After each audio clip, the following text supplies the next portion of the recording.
some Cowboy shit. Folks are calling about Josh Sweat now. They have received trade calls about him. I'm just trying to see, do you think Jerry and them called? You think they naming that number? My guess would be no. Absolutely no. Even though I absolutely will want them to. Mm-hmm. But listening to Stephen Jones the last time he spoke, he put a lot of stock into next year's draft picks. So he was, like, he basically was very clear that he want to keep picks for next year, especially when you look at how many or the lack thereof that we have. Yeah, we So ain't we got a don't lot. have that many picks. So it's like now we saying, and now to me, this is where stuff like the Mingo trade, the Trey Lance, and all of that kind of stuff The can be Gary, we just gave up a fourth round pick for a pass rusher. It's not the one we wanted. right. So stuff like Gary, um, then begins to hurt you, especially if he goes for something like a fourth. This is where you, to me, maybe moved a little bit too fast. If you need that designated high quality pass rusher, so we, Mhm. like for instance, Okoye and I and Lou at first had a massive disagreement between Sweat and Gary, but then we talked later, and Okoye was straight up. He was like, "Bro, I see why y'all was hounding them because of how y'all started your film. Y'all started out looking at sacks and pressures. If you start Mhm. your film off looking at sacks and pressures, he go wow you. You go like him. You go believe in him. I was hearing you and listening to you as you was explaining, that shit ain't nobody on that team got 12 last year. Mhm. So he was compromised. You could see a clear hobble early in the season. He was playing even basically on one leg, but on one leg he got 12 sacks. So he's a little bit compromised in terms of his health. But if you need that guy that we need, and that's a guy that can close, he will be perfect. I agree with you. And to your point about the Dallas Cowboys not having any real assets next year, we have one first round pick, because one of them is already tied up in the Quinn Williams trade. So that's to be determined. We have Yep. our own second round pick. We have our own third round pick. After that, Green Bay has our fourth round pick. The Steelers have our fifth round pick. We have two of our own sixth round picks, and the Eagles have our seventh round pick.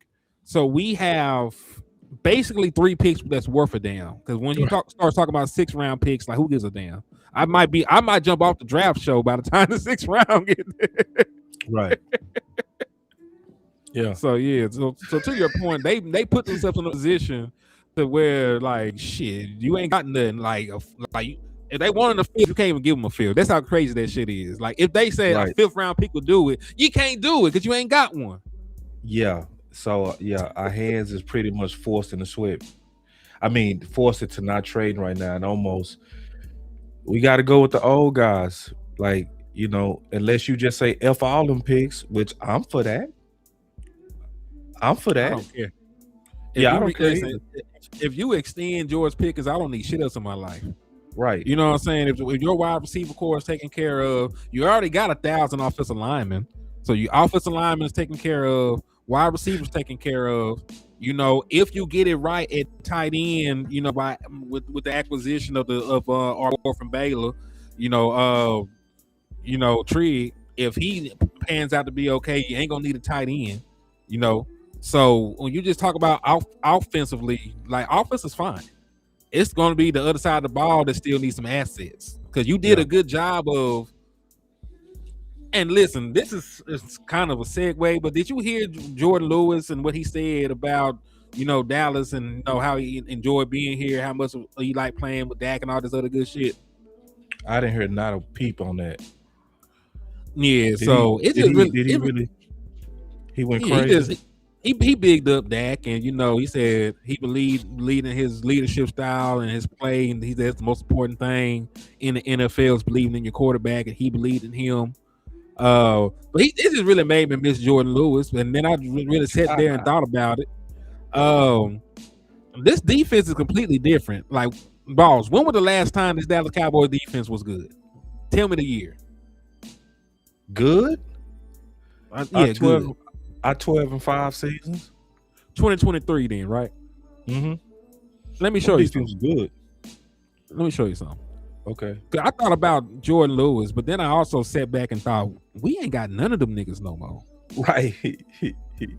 Nobody on this graphic is here no more. Because remember, we were one of the top sack teams in the NFL in 2023. Yeah, man. The defense was. Loaded. So think about this: Micah Parsons gone, Yeah. Dorrance Armstrong gone, Yeah. DeMarcus Lawrence gone, Yes. Dante Fowler gone. Yup. We only person left from this D-bad pass rushing room is Sam Williams. Yeah. Then factor in that you don't got Jordan Lewis anymore. Right. Factor in that Trayvon Diggs got hurt in 2023, and listen, 2023 was the beginning of the end for Trayvon Diggs. So you had one of the best corners in the league. He got hurt in 2023. He was never the same again. Right. Right. So 2023, when you just factor in everything you lost from that team, injuries or just people leaving, like your team is gutted in comparison, dog. Yep. Jordan Lewis gone from this team. Yeah. So like no, and people be questioning like why we're bad. You ain't got no fucking talent. Well, and they putting a lot on Parker. They putting a lot on Parker, but Parker himself said, great players is what make great coaches. And that team had so many pass rushes that even Fowler wasn't getting enough reps. We was basically wasting him at that point. Like he should have got the snaps that Armstrong was getting easily because his ratio was way better than anybody, even Micah's, which was crazy at that time. Do you know what's crazy about that? Mm-hmm. At this point, I miss Dorrance Armstrong, nigga. Yeah. that's how limited you are right now. Because I miss Dorrance Armstrong because even he got to 8.5 sacks. He had 7.5 this year. The year before that, he had 8.5. Yeah. Like you ain't got niggas doing that on your team no more. Nope. And so it's a lot that we betting on BT Jordan and Christian Parker. We putting a lot on them boys. So I know it's the off season where a lot of people have optimism. They gonna have to show me, because I'm gonna be real curious if they gonna really be able to get the sacks. Ooh, they also are pointing out we had Stephon Gilmore. He's no longer in the secondary. Stephon Gilmore gone from this team, and you could have just resigned Stephon Gilmore. He still has some juice. He played like 2 more years after you let him walk. Yep. So you could have. Yeah. So Stephon Gilmore gone from the team. That defense was good, bro. Dan Quinn gone too. When you think about it. Yeah. Dan Quinn. And they all of them all together was a nice little dream team. Literally, bro, if boss is being honest, because I know we hate Dan Quinn now. A lot of people hate Dan Quinn. But literally, the only thing Dan Quinn needed was one tech and a linebacker. Mm-hmm. And you can make the argument that if he had the one tech, the linebackers would have been fine. I can easily make that argument too.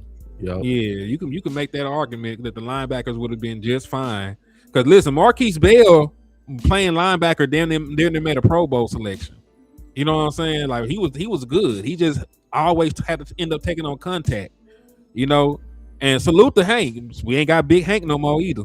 I'm just sitting here just going down the list of the good players. We traded a 6th rounder to get Hank, bro. So it shows you that we still at that time didn't even put major investment. Like Hank would be second team right now on this squad easily. And he was our main guy. So the last time we had a good D was like 23. Yep. And hey, tired ass Cowboys fan, that is kind of sort of fair. He like, how did that defense look in the postseason? It was god awful. They got ran all over because they exploited the weakness of the one take that we didn't have. But I also will say this: at least you made it to the playoffs with this defense. You're getting spanked by everybody. Teams that ain't beat you since Obama was in office were beating your ass last year. You lost to the fucking Giants last year. Obama was in office the last time that we had lost to them niggas. And one time, that defense actually did show up in the postseason. That when we went and played in San Fran, that defense they played amazing, bro. It was the offense that let them down. Now versus Green Bay, They didn't have Jonathan then. He was gone, you know. And they took advantage of the lack of one text that we wasn't investing in at that time. And they ran at Micah, which any one of us would say that should be the game plan. If you ain't got one text and your biggest threat is Micah, run at Micah. That's what you do to any pass rusher. That ain't just Micah, too. If your best threat is a pass rusher, you got to take his legs out. And that's what Green Bay did successfully. We also walked into that game overconfident and cocky. The fans was cocky. The only people that wasn't cocky was us. It was the only people that was warning that Green Bay was dangerous. It was literally me and Henny. Everybody else was calling us scared. People were saying stuff like, "Hey man, Green Bay, man, they happy just to be in the playoffs." Because remember, we was walking in hot. We was hot as hell. We just wanted just won a division. We had the second seed. Yeah, so let's really remember history right now. That defense wasn't no bullshit. You know what I'm saying? It was only one of them years they really got their ass mopped. And then even the first time we got mopped in the playoffs, that really wasn't defense play. That was defensive discipline. Penalties. It was penalties. They had, and it was a historic amount of penalties. It was like 14. 14. I think it was like the most in an NFC playoff game. Right. I think it's like the first or the second amount. I know that it set a record. I know it was the most in Cowboys history. Yeah. Yeah. So, but yeah, like, and your defense made, and I'm not sitting here taking up for them. There's been games where they got their ass beat. And really, like, the run defense is really the issue with this defense. The run defense was really the issue, because in that game you talk about with the 14 penalties, they also let them niggas run for 170. That one, they couldn't get them off the field. They couldn't stop Debo and the other little running back they had. They ran all over us. The playoff loss before that was when we got hit with the 273. So it's mostly been like the rushing defense for the Dallas Cowboys over the course of the years. Because we know that we can rush the passer. It's just when you get into situations like this, teams ain't got to throw the football. You know what I'm saying? Like, they got 17 games of tape on your black ass. They know that you can't stop the run. They're not even gonna play with you. Like, this is the most important game of the season. Nigga, Kyle Shanahan came in there talking crazy. He said, we're gonna run the ball 40 times. And he did. Yeah. And did it. And did it. and sure enough did it. So yeah, man. So it's one of those things to where, I'm not poo-pooing on this defense. This defense does have to show me, though. Like, I'm not just all the way convinced until I see it. Now, if people are already saying, hey, this defense is finna be top 10, top 5, I'll be the first to tell you beat me to it. You were smarter than me. You saw something that I didn't see. But I see a lot of good in this defense. I just think some of the foundation of the defense needs to be worked on. Specifically a veteran VetWarDaddy at edge. And you know what? Looking at this graphic, the team we currently got is the exact opposite of this one. Because I think our interior is fine. I think we got the best interior that we have had in like 2 decades. You had to go back to when Jay Ratliff and then was here in order to see a better defensive interior than what we got. So you got Big Quentin Williams, you got Kenneth Clark, you got Otito, and then you're going to see the progression of second year Jay, and you brought in Bullard, niggas like that. So you got big body run stopping dudes in there, and Kenneth Clark and Quentin Williams can both get you a little bit of pass rush. Salute to DX Flash and Urian with the 499. He said, what do people see in Leg Race Revel? Why do I see Cowboys fans just naming him starter over Durant? Am I missing something? I named him the starter over Durant personally because of politics. If it's just an open competition, Durant's going to win. You know what I mean? I feel like he'll win an open competition.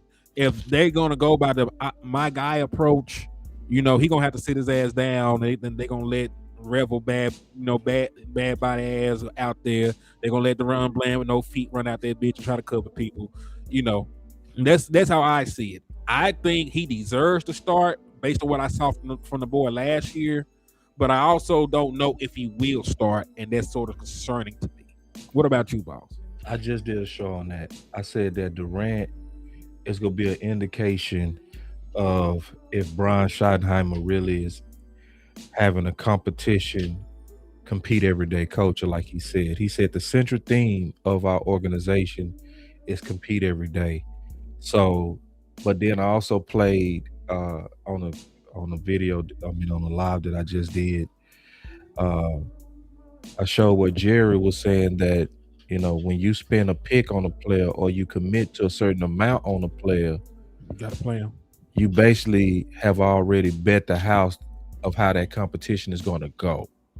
He And said that right there with Shotty was up there too. he Now said it think right about it. there with Shoddy. Right after Shoddy talked about Booker starting and having to earn it. Like, no, he ain't. Nope. He was like, he got to earn it too.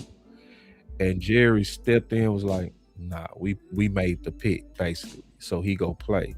So it's so I was telling people that we need to just keep our eye on that because that's super big with DX Flash, and you just got into the next raffle with DX Flash because to me Kobe is gonna be the indication because the biggest question that I asked people and I said, who just played better last year?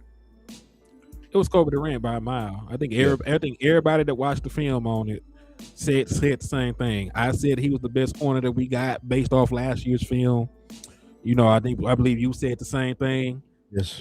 I think Land said the same thing. So everybody that actually watched the film said that Kobe Durant was the better player last year.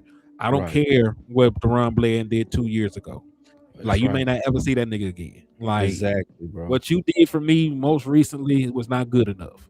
Kobe Exactly. Durant had 6 interceptions last year, 3 of them coming in the postseason. He started every game, and he did not look that bad against wide receivers like you did. Yeah. Ron Bland did not have a highlight tape, but he was featured in everybody else's highlight tape. That's right. Yep. But yeah, speaking of which, this is the Dallas Cowboys history of their turnovers, differential. Mm-hmm. So we were in the negative last year. And the year before that. So we were -6 in 2024, and we were -9 in 2025 turnover differential. All these other years that we like look back on fondly and remember, we were positive in turnover differential. 2014, the Dez Carter year, we were plus 12 in the turnover differential. You talk about the 2016 season when we had the magical run with Dak Prescott and Ezekiel Elliott, we were +5. 2021, our first 12-5 season under Mike McCarthy, we were +14. 2007 was the year that we, won a division, but we got upset by the Giants. And they went on and won the Super Bowl. We were +3. 2023 +10. 2022 +10. So point being, normally when we got a great turnover differential, we're a good team. Like the one outlier was 2013, and I think niggas was hurt. I think Tony Romo got hurt that year, something like that. Something crazy happened. But outside of that, when you got a positive turnover ratio and you're the Dallas Cowboys, you usually end up making the playoffs, winning games, and doing a lot of good shit. And I don't know how we get back to that. Like, Balls, if we could, what's your plan for the Dallas Cowboys to actually have a positive turnover ratio? Because it's not really that we turn the ball over a lot ourselves. It's just that we don't get any. Ooh, boy, it's so much in this chart, right? Because when you look at the times we was positive, right?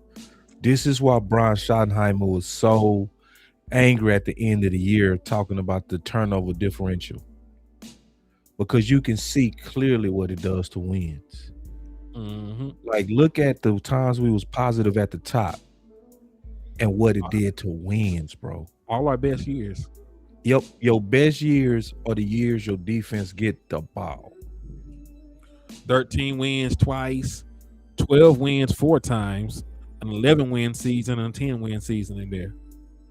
And listen, I didn't even make this chart. I stole this from Danny Phantom. Danny Phantom had posted this shit, so salute to him. I don't be agreeing with a lot of shit that nigga said, but he snapped with this shit.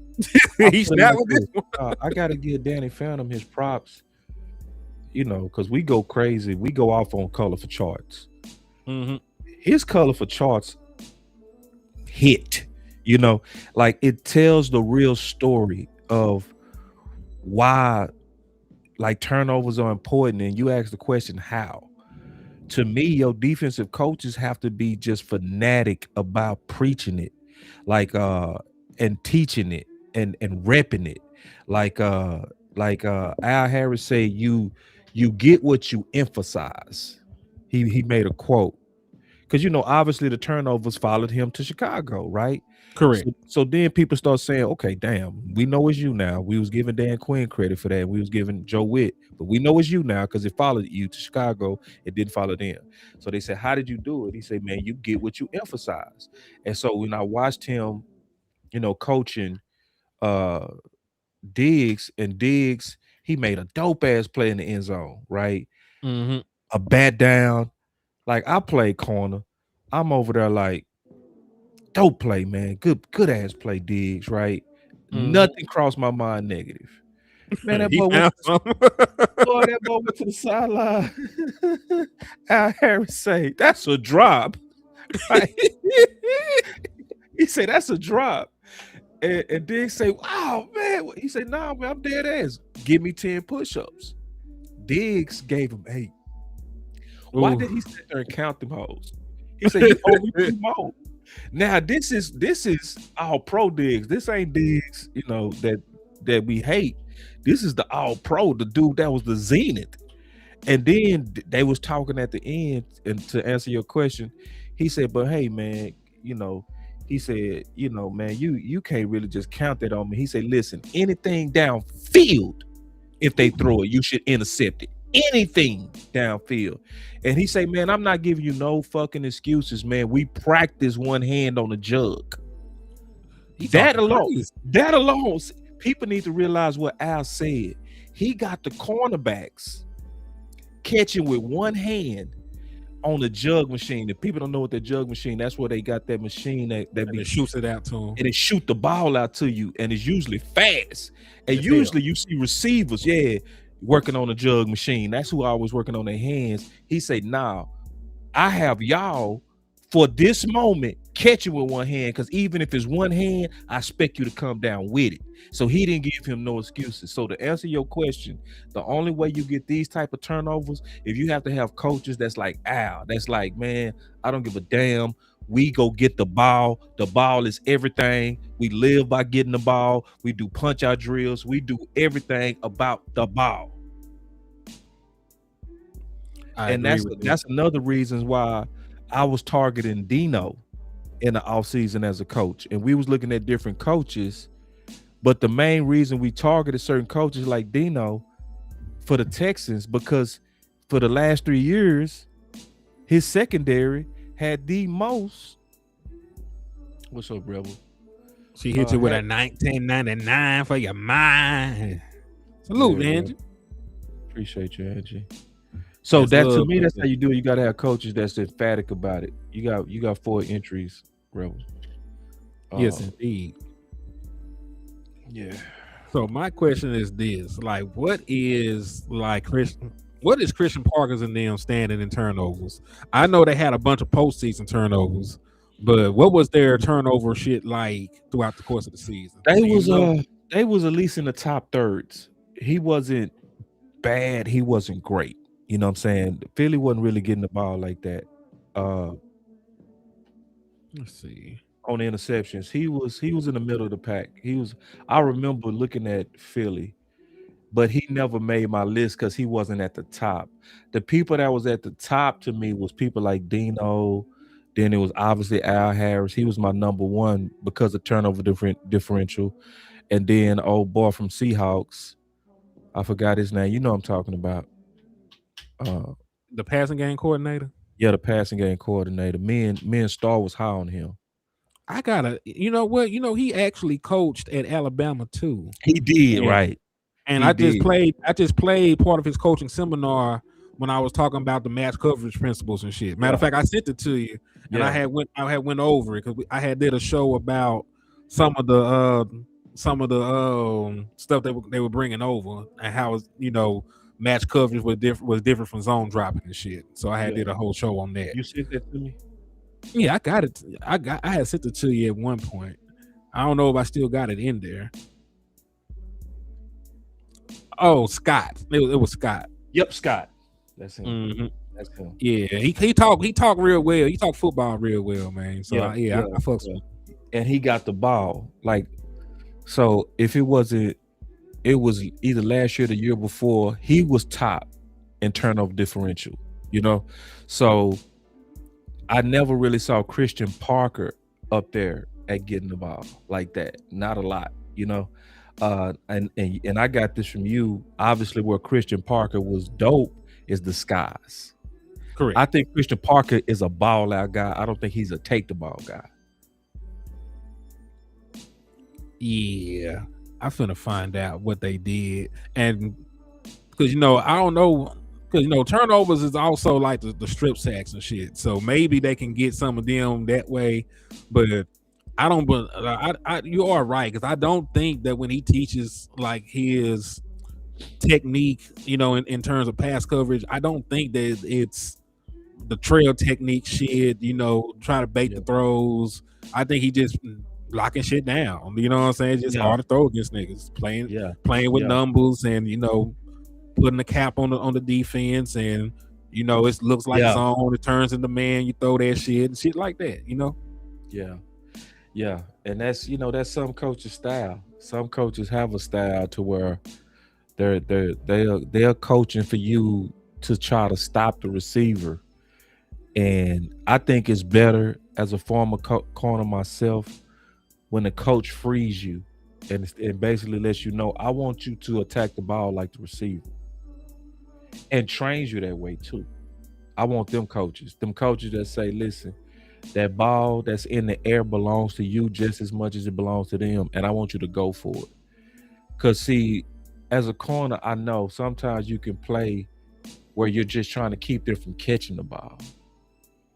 And coaches that'll say, listen, I want you to turn your head, jump, and try to pick that hole. And if they make a great catch on you, or if they mouse you, I will accept that, and I will take the hit for that.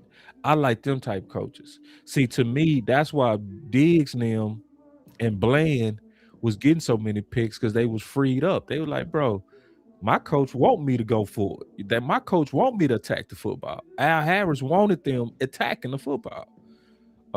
So I'm not sure if Parker's that type. Zimmer wasn't that type. Remember, Zimmer was I'd rather you not allow them to catch it than to go for the interception and they get a big play on you.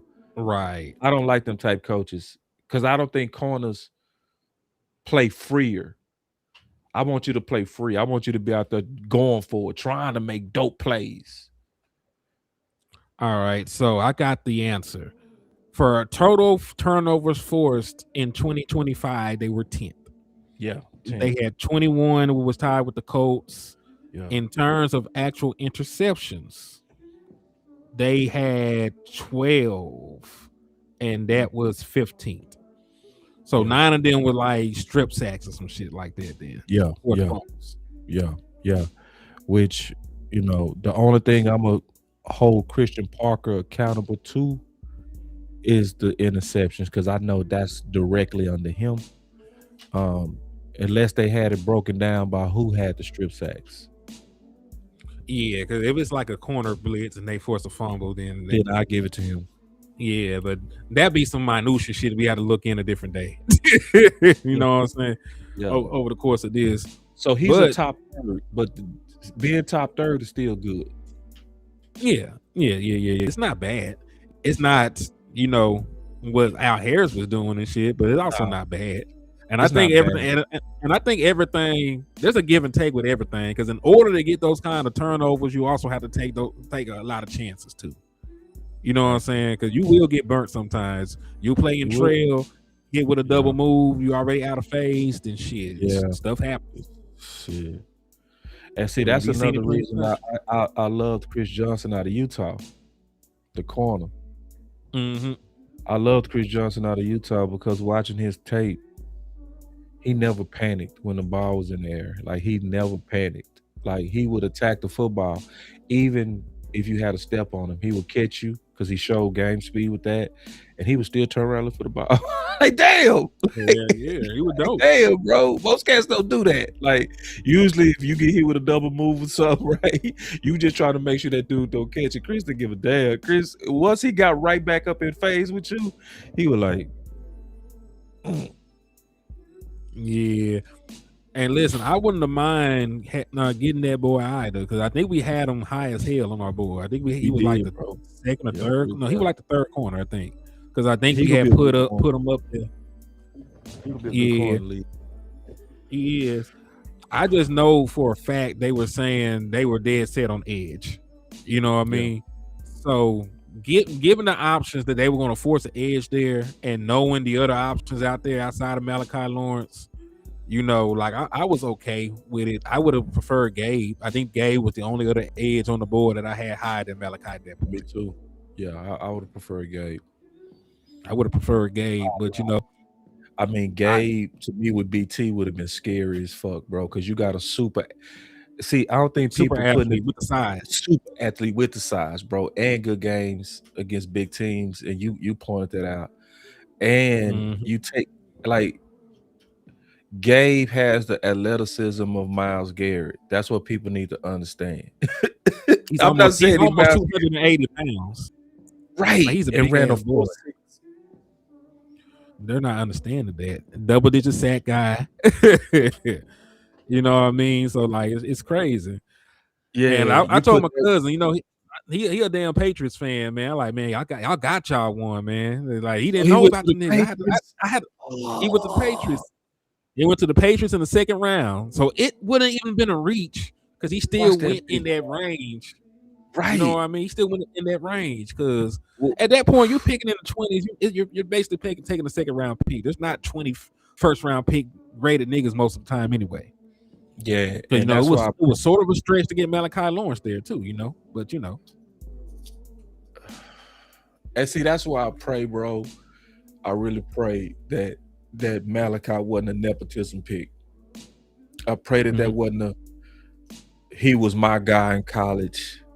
I'm standing on the table for my guy. And this is where Lou made a good point. This youth movement could be risky, you know. it So got to work. yeah, me and Lou supposed to have been doing some film work. We've been hunting down all the film of Malachi versus other first rounders. And I'm being honest with y'all, it's not good. Other first round tackles is not good. So it's one of those things to where I just pray he's not a taco. A lot of us don't want to imagine that right now, but that it could be a possibility. He could be taco. He could. He could.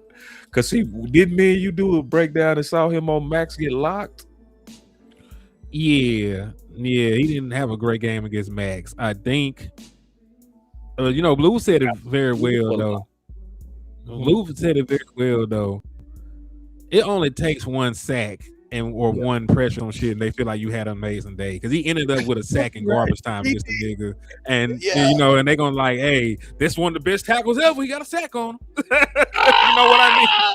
Yeah. He done lost 80 reps. You got that one. No, it's the best. It was the last play of the game. This dude was scrambling around like a big dummy, bro, and still to get the ball out. If I'm Max, I turn around and slap my quarterback, bro. I swear.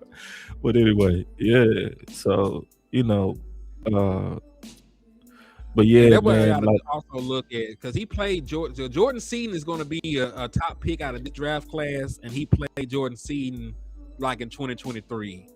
Now he had a sack against Jordan Seaton, but I don't know how it went. You know what I mean?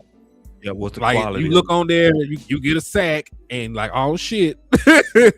So I don't know what happened. You got to watch the game. You do. Hey, It it's be some real when we bullshit can laugh. happen. It's real.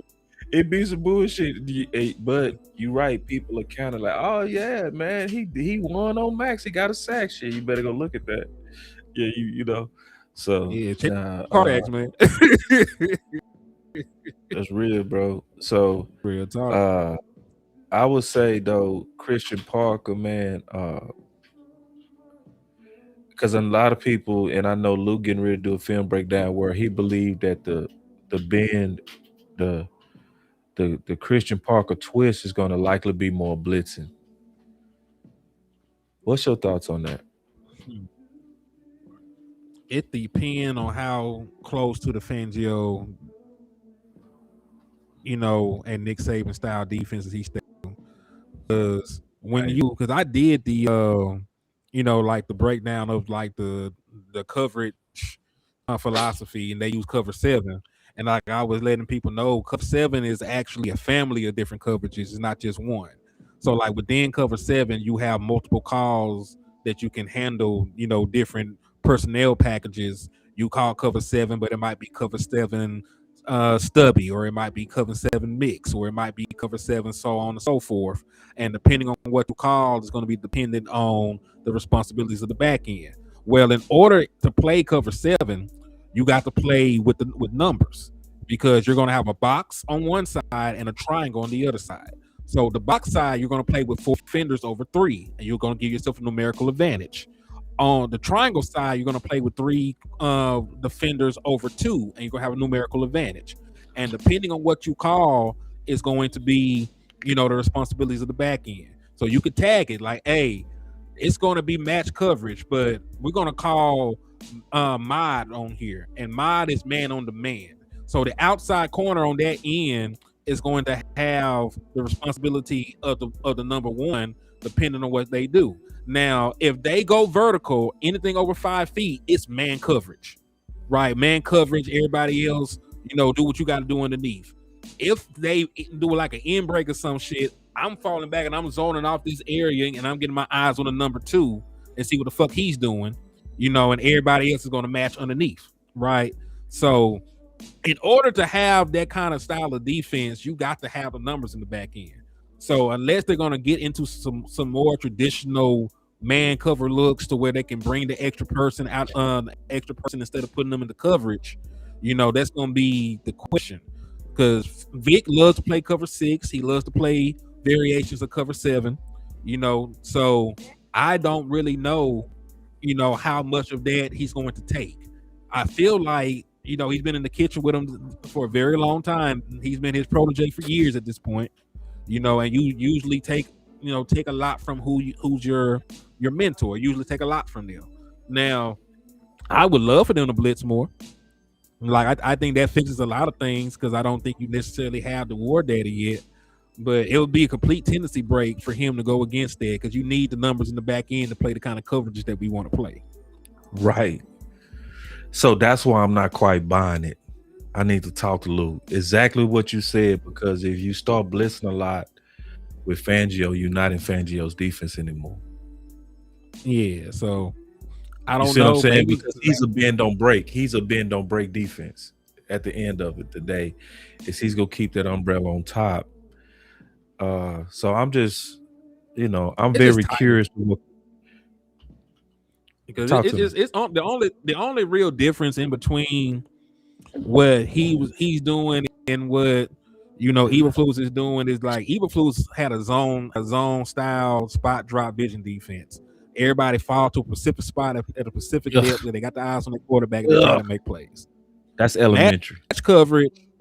Yeah, match coverage. You're playing zone unless, or sometimes you're playing on sorts. Sometimes you're playing man unless it's a defense that's dependent on what the fuck is going on. They play routes. They don't play the grass. Right. Mm-hmm. They play route concepts. Yeah. So if you're going to end breaker, if you're going to do an end breaker, odds are I'm not running with you. We're going to zone this shit off. We got niggas underneath. Really, that's really why Caleb Downs is going to be important, because he'll be the apex defender in this defense, and he'll have a lot of round responsibilities. He'll have a lot of responsibilities on running backs out the backfield at different points of time, on tight ends, on slot wide receivers. Like, there's a reason why they call it the star in Alabama, because you have to be a star to do the shit they want you to do. You got to be damn near Super Saiyan. I think Caleb Downs is a nigga like that, but we'll see. But yeah, man, but at least with this style of defense, you're getting people closer to the football. You're actually gonna have defenders connecting and get their hands on the wide receiver and the passing threats, because a lot of times they get into their area, that's your nigga. Like it's not zone no more. You got to be with this dude. They coming across the field, you're still running with them. You know, just like let's say we're playing cover 3. Seams are open. That way you're supposed to go with the ball in cover 3.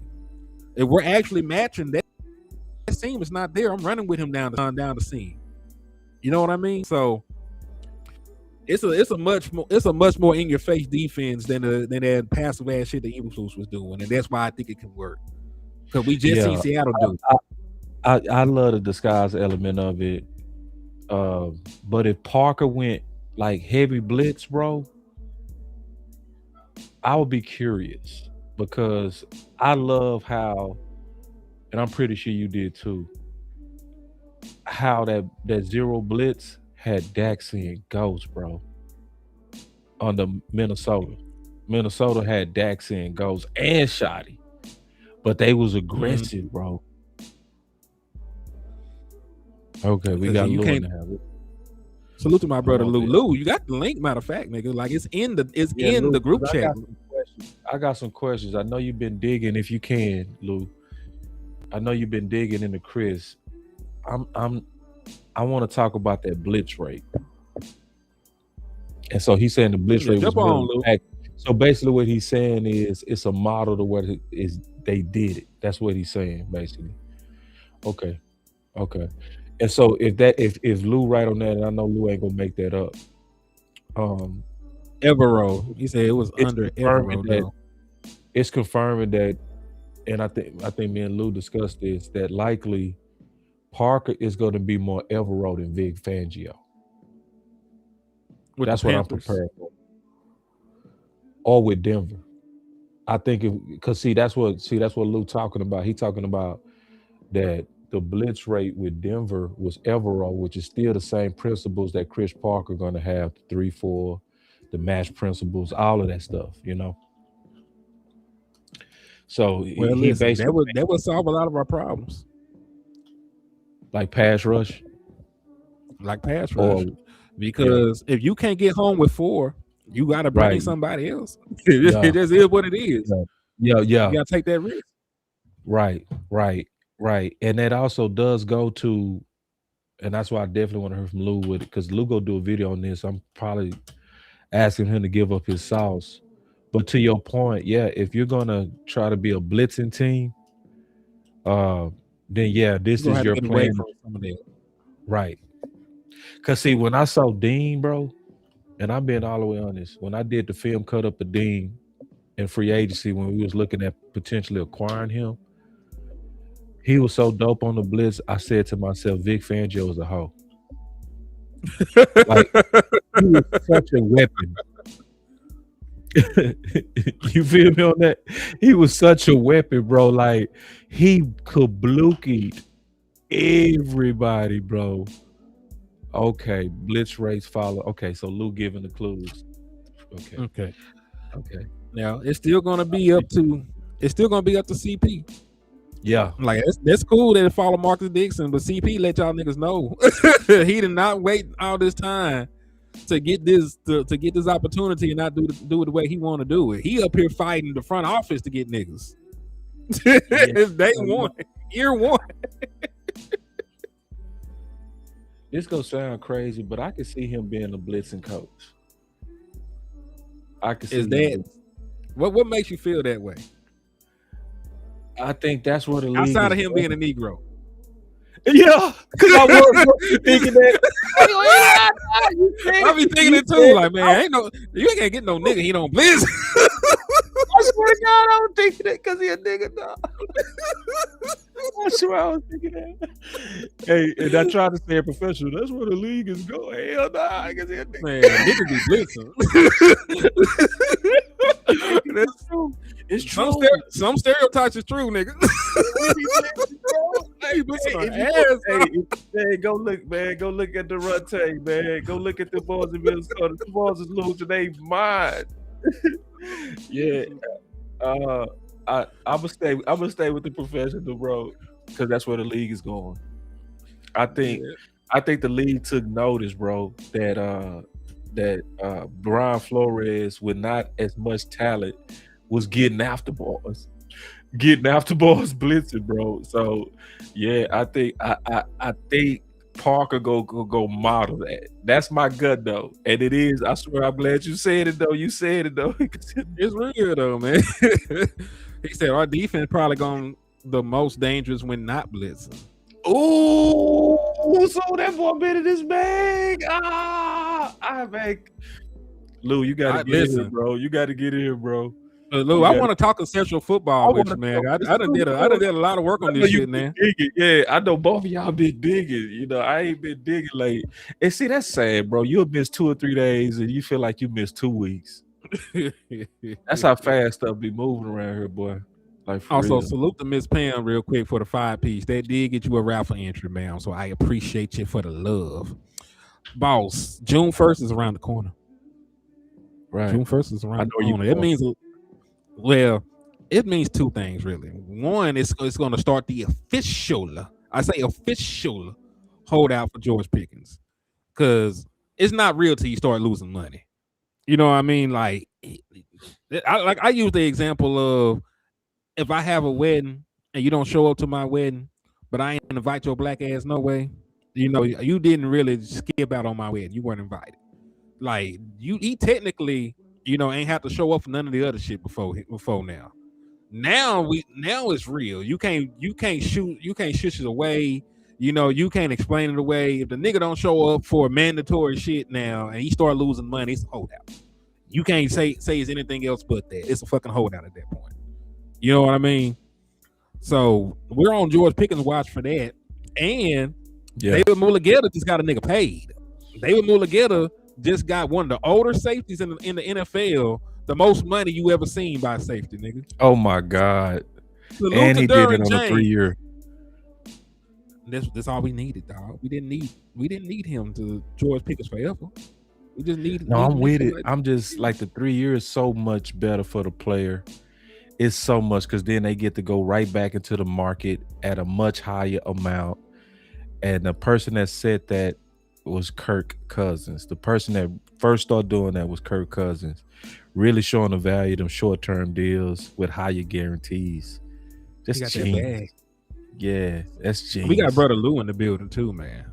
All right, we got Like, Lou in the building, bro. and I know that we were finna start talking about Duran and shit, but man, I really want to talk to In Lou relation to about. Pickens, Yeah, I want to talk to we him come back to about it. some conceptual football too, though, because he done piqued my goddamn interest though. Yeah, From the Yeah, I'm chat box. yeah, curious too. yeah. What I was saying is like we ain't gonna be blitzing crazy. I think we just gonna be middle of the pack, man. It's gonna be better than what we did last year because we were like bottom of the league with Eberflus. Like so, middle of the pack is like double what Eberflus did. That's what I'm saying. Got you. Got you. Okay. And so you seeing us being more Denver Evero than Vic Fangio. So Yeah, for because those y'all that know I'm talking about, Evero was the defensive coordinator and Christian Parker was under his tutelage when he was yeah, at Denver. that's why I think that because that's why I said the blitz rate been following Marcus, and in his interview, I'm gonna put it in my video. Like he literally said, "Oh, I want to create one-on-one matchups, so I can put the responsibility on them. I need them to think they got one-on-one." Well, shoot, if we just in line up on base and we rushing three, they ain't gonna always be one-on-one. They're gonna be having more than one. You know what I'm saying? Just off numbers. So how Just to you deal create with. one-on-one? Yeah, how you create one-on-one matches with the offensive line? You got to send more. You got to isolate them. You got to break up that slide. You know what I'm saying? And Hey that's what I Lou, think. are you not? Are you hmm not lying? No, because I can add it real quick, but my bad. I'm still at work. It's Shit, all get this good though. money, nigga. Yeah, but that's why I think we're gonna be sending more. How often we do it, you know what I'm saying? This is why having a Caleb Downs is gonna be able to pique our interest because now we can blitz more and we got better, cover guys that can come in. What Henny was saying with the advanced coverages and being able to have that extra and shield defender, and not be totally out of whack with probably what Eberflus was scared of last year. You know what I'm saying? But he should know. Like, hopefully we wrong, but this defense is built, to be at its dangerous when we can drop 8 and 7 and all that. Yeah, Realistically, but right. but Exactly. we ain't. But you got to have. That's why he said you got to have. In order to do that, you gonna have your all them people up front got to be first rounders. They got to be. pay to play type of players. Like, you know what I'm saying? Like, you got to have some dogs in order to do that. Hmm. He's right because I looked at it, and there's nothing I could argue with that when you really think about it. Like most of these coverages, they're dope, but at the end of the day, if you do not get the quarterback on the ground, no matter how many people you got back there, a nigga can get open and get back to the football. You know what I mean? So like you eventually you're gonna have to make a play and make something happen. So hey, and salute to my boy Amp in the building too, man. They might have assassinated Lou, for going live on the job, but we gonna hold it down to Cuz get back in here. But Amp, how Man, you living, man? man, I'm good, man. Finally got the kiddos to bed, man. You know, daddy duty be calling. But I was tuned in, man. Y'all were hitting some great points. Boss, you said when you miss 2 to 3 days, it feel like 2 weeks, boy. How you think it feel when you miss about 2 to 3 months, dog? Oh man, you caveman. Boy, look, I'm trying to catch up, man. You caveman. But look, I'm telling you, as I've been thinking about this. Oh, please forgive me, chat, everybody. Good evening. How y'all doing? Good to see y'all. I am curious as y'all were talking about it. Talking about potential bodies we might have to sacrifice for this blitz, right? I know we have bodies on the back end now who are a little bit more rangier. We got our outfielders now, but I want to know how much of the coverage is going to be sacrificed depending upon how many individuals you send in after that quarterback. And truth be told, I think that is going to be a big part of Christian Parker's learning curve and learning his players, learning their range, learning how many you can blitz and get away with, without compromising on that. I think him getting that feel for that is going to be that curve. And once he finds that sweet spot and knows, okay, if I got these individuals on the field, okay, I might be able to send five. I might be able to send six depending upon who out there. Excuse me, sit on the back end. I think that is going to be how he learns this entire process and learns his personnel, which truthfully, I think that's why he started cleaning house early because the man know what he needs. Right. And I'm trying to add a graphic to illustrate what I'm talking about 4/3 and 3/2. It's just my shit is tripping right now, but I'm trying to get it in here. But Luke, Technology, talk us greatest through trait. this a little bit. Yeah, but I agree with you though on the The point to coverage, he got to learn his personnel. That's the basically coverage. the point that you're getting there. He got to understand who can do what he can trust in situations, who's best to bring in certain situations, who's my better cover guy. Like those are all things that he'll have to learn over time as he get used to his personnel. I do like our odds with Christian Parker though. I do think Christian Parker because he done it before at this point, man. He's done it. Damn, they done snipe. They done snipe me. Yeah, what he's saying with like the 4/3, he's just basically saying it's a numbers game. Like they'll box one side so they can have an extra like reinforcement guy in coverage. So how these advanced coverages work is just basically like he'll give a coverage, but he'll give a tag and he'll tell you the technique to play. He'll tell you a sequence of your eyes of what you're reading. And the reason why he got all these different tags because he'll may call something different. So he want to look the same way but play it differently. You know what Mm, I'm saying? And at the same time, you'd be smart enough to understand route families. Like you should understand what they're trying to do in the flood. So when I tell you to read number 2 to number 1, it already if you the safety, you got the inside leverage, and don't get scared when it's over outcome. Some shit like that. So that's what you're basically saying. gotcha. Cool.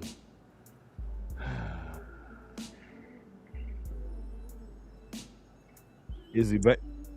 I think it is. Yeah. Is he okay? The graphic up, but is Henny back? I'm, Okay, I'm back now there. because it started storming over here. So like my wire connection got a little shot on my computer, but I'm here. I'm here though. But yeah, man, this is what I'm talking about when I say, 4/3 and three over two. So schematically, on the strong side, where they have the most receiving threats, they're going to put four people. So they're going to try to play 4/3. As you can see right here, Alabama got four niggas over there to their three. The other end is going to be the triangle. They're going to try and play three people over top of the two. So it's plus And one on both sides. yeah, you're gonna try and have a +1 advantage on each side, and it's a split field coverage, right? Four people on one side, try to get three people on the other side, cover seven, right? So, and depending on what it's called, it's gonna be dependent on what the responsibilities is. Like if they got a gangster ass wide receiver, and I just want my best corner to follow this nigga everywhere, he's going to play Meg. And Meg means man everywhere he goes. So regardless of what everybody else does, you are one-on-one with this dude, regardless of what the hell Boy, happens. If Henny, he break say that one more time for the people. Slow it down, bro. You talking too fast, dog. okay. That was So dope, though. That was dope. oh yeah, and these are real calls for him. Like these are just the calls within the saving style cover seven. You have Meg, which is man everywhere he goes, and then you have Mod, which is man on demand.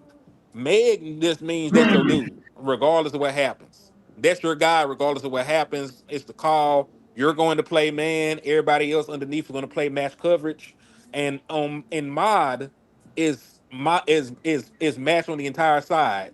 If the wide receiver one goes vertical past 5 yards, regardless if he's doing a bang eight, a post, a vertical, a end breaker that goes over 5 yards, it's man coverage. That is my guy at that point, and everybody else plays match coverage underneath. If he goes inside within 5 yards, he's going to fall back and zone off that deep third of the field and get his eyes back to the wide receiver two to see if he got work or he coming what the hell he's doing. Right. So those are two of the primary calls that you usually get for the outside corners, in this kind of zone. And then the apex guys underneath are going to sort out the two because they got their own responsibilities as well in mass coverage, different situations where it might turn into man, and it gets you a better picture because one, and again, like you said, for the skies, it's going to look the same every time. It's going to be a too high safety shell that we played this out of, but you have no idea what the hell we're doing, because our responsibilities change all the time. What we want to do, what we want to call, can change at the drop of a dime. Mm. Like all we got to do is call cover seven and then tag something to it. Cover seven, we can play stubby. Cover seven, we can play swivel. Cover seven, we can play mix. Cover seven, we can. There's like dozens of calls you can get out of cover seven, out of the same damn look with different responsibilities, Hey, right? So and this is part of the reason why Christian Parker said he wants smart players. Yeah. This is not an easy ass defense to decipher because depending on what the hell I ask you to do, it could be one of 15 different damn things. do you think this is too much for our young rookies? No, because the reason why, how Hmm. the NFL is a copycat league. You copied it from college. They copied it from Co- college, yeah. They copied it And from you, college. and you know who's the College is a main? copycat league. Yeah, you So know who's the main one who grew up in this defense his entire life? Downs. Mm, Downs. Yep, Downs. mm. Man, I'm cold. hmm Yep. For sure. Yeah, Downs this knows is this this very is well. review. This is just review for Downs. But hmm you know what's crazy though? Even with all the moving parts, right? And talking about who's staying, who going, etc. Even with all of that taken into consideration and thinking back to last year and how egregious your defense was, I don't give a damn if we don't have enough bodies potentially on the back end. This shit can't get no worse than it was last year, straight up. I mean, hmm cause even with guys sitting back, I mean, they were running past us wild last year. So it's like, come on, like, that's because Eberflus, and I don't understand how he's still employed. Like, and this is what Boston kept telling Even like you know what I'm saying, like bro, like the NFL has gotten too advanced for that basic spot Spot drop. dropping, covering Exactly. green, covering green like Oh, coverage. it's, So that's like that's so elementary, it's bro. so elementary. That's why I was like, bro, he'll be, oh, we got everybody talking about he got a complicated man. I don't want to hear nothing about no complicated defense from Eberflus. That was elementary. Like, you know what I'm saying? And you playing off. How you gonna play off and you gonna be in cover three? Like all they gonna do is run comebacks and stops to you. That's already a 5 to 7 yard game. And we see the thing about that, we'll do that and we'll let That's that weak all ass bend but don't break. so all of these bad quarterbacks, they can come in, get in the feel of the game, won't be rattled, get hot, and once they get hot, okay, now when you switch it up, it's too late. And that's what I was telling them, but like at least you need to, bro, like go after them or something because you relying on a 4 man rush with your spot dropping. It's just a bad look, man. It was a bad look. So I agree. Damn sure agree.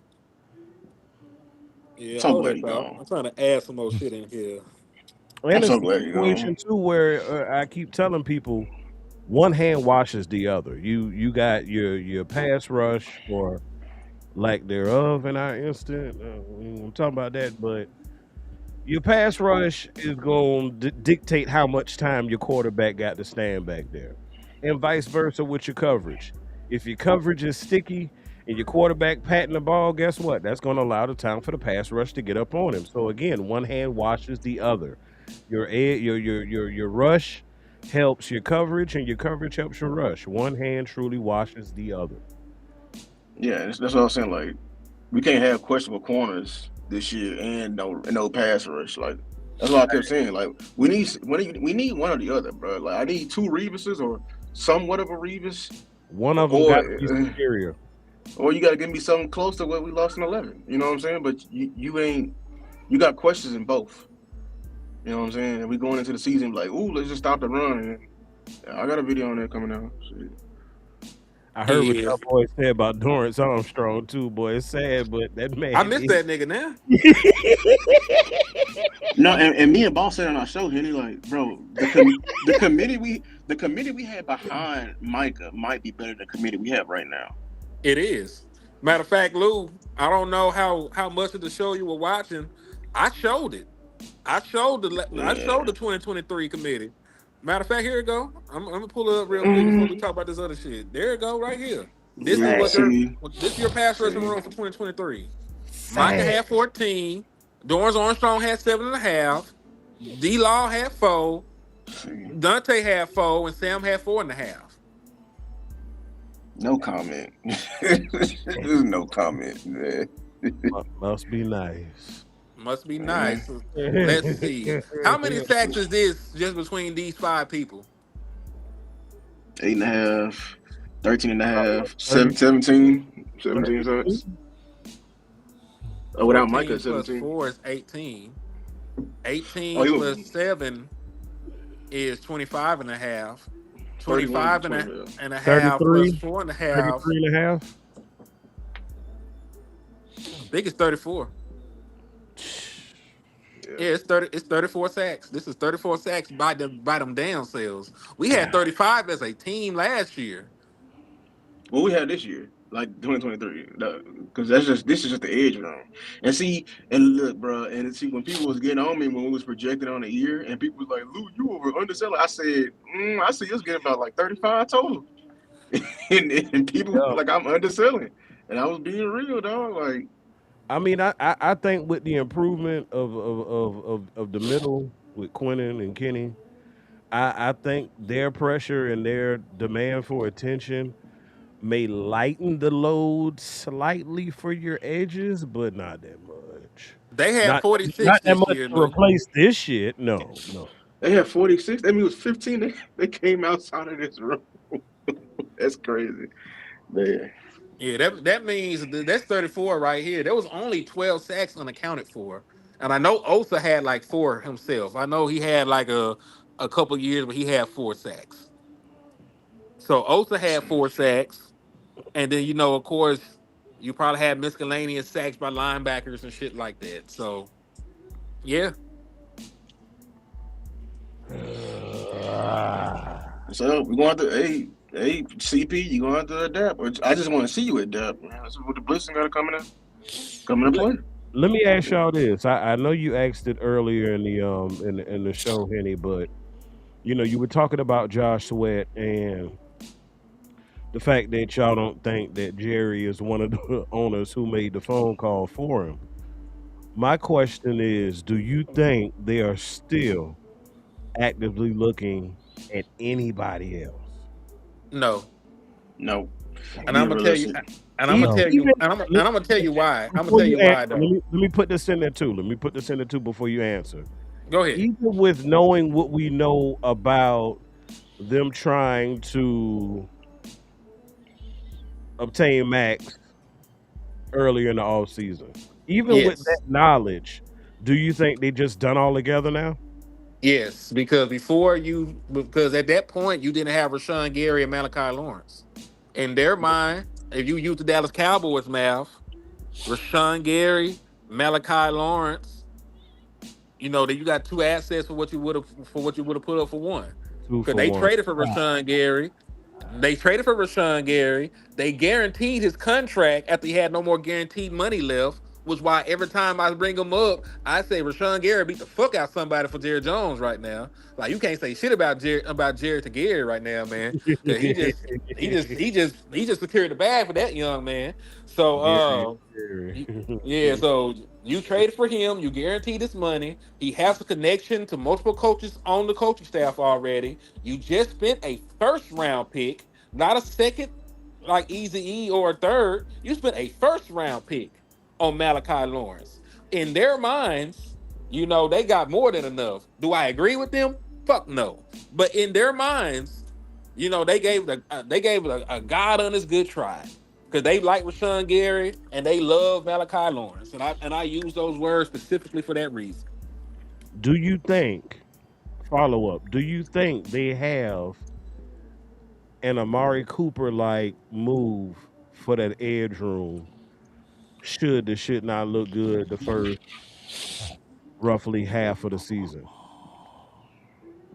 Do they I, have it in them? It I think I who's think who's that it who's depends selling on it? how the season play out. Like so, Yeah, it was almost like last year With we Quinn, was heavy on Max Crosby because also at that time the Raiders was losing, and true. so we was looking at tanking teams, and so it would probably be the same where we'll be on tank alert, right? Looking at tankathon, teams that's just 0-4, 1-4, 1-5, 1-6, 2-7, headed up into the trade deadline.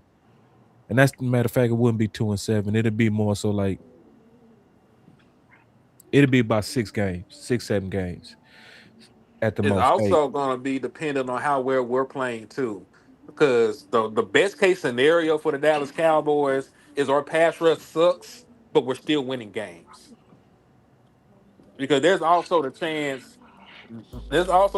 knowing that we don't have but one first round pick, and we already traded a first round pick for this upcoming draft for Quentin Williams. There's also the possibility that they don't break the glass and they keep their little assets. Like this shit is over. Like Right. you Yeah. might be bad enough. You might be bad enough. Listen. If they too bad. Like this is a very good quarterback class coming up. I'm not gonna say that too loud. I'm not gonna Mm. say that too loud, but this is a very good. This is a very good quarterback class coming up in 2027. And And you know if what I you're like about asked this year, quarterback? You know what I like about quarterback classes though? what's With that? that, is that it pushes down a lot of talent. It pushes down a lot of talent. But this is also the, 'Cause they the, the start case I reaching for want to them make first. though. You are going to get to the point very, very shortly. You got to get back to the contract table with Dak Prescott with no leverage yet again.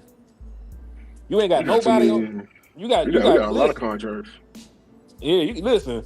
You are gonna be going to the negotiation table with Dak Prescott and Todd France yet again with absolutely no leverage. Joe Milton, wet fart. That shit did not work and is not going to work. He may not make the goddamn team. I'm being honest with you. Joe Milton may not make the team. So what do you have to threaten Dak Prescott with this time around? And he'll be older. And I still don't think he's gonna give you a discount. Why should he? So what if you're Jerry Jones? and your aging superstar quarterback is finna take your ass to the ringer again. You ain't never won a contract negotiation with this nigga. You ain't got no leverage, and you're a bad team too. And they mind, what am I paying? Listen, if you're bad enough to get a quarterback or bad enough to have a high draft pick, let's say we are getting our ass whooped. 'Cause, I'm going through the reason why they wouldn't trade for an edge. Like, dog, like I could get my future. Like, if I got a top five pick, I'm getting a quarterback if I'm Jerry Jones. Um,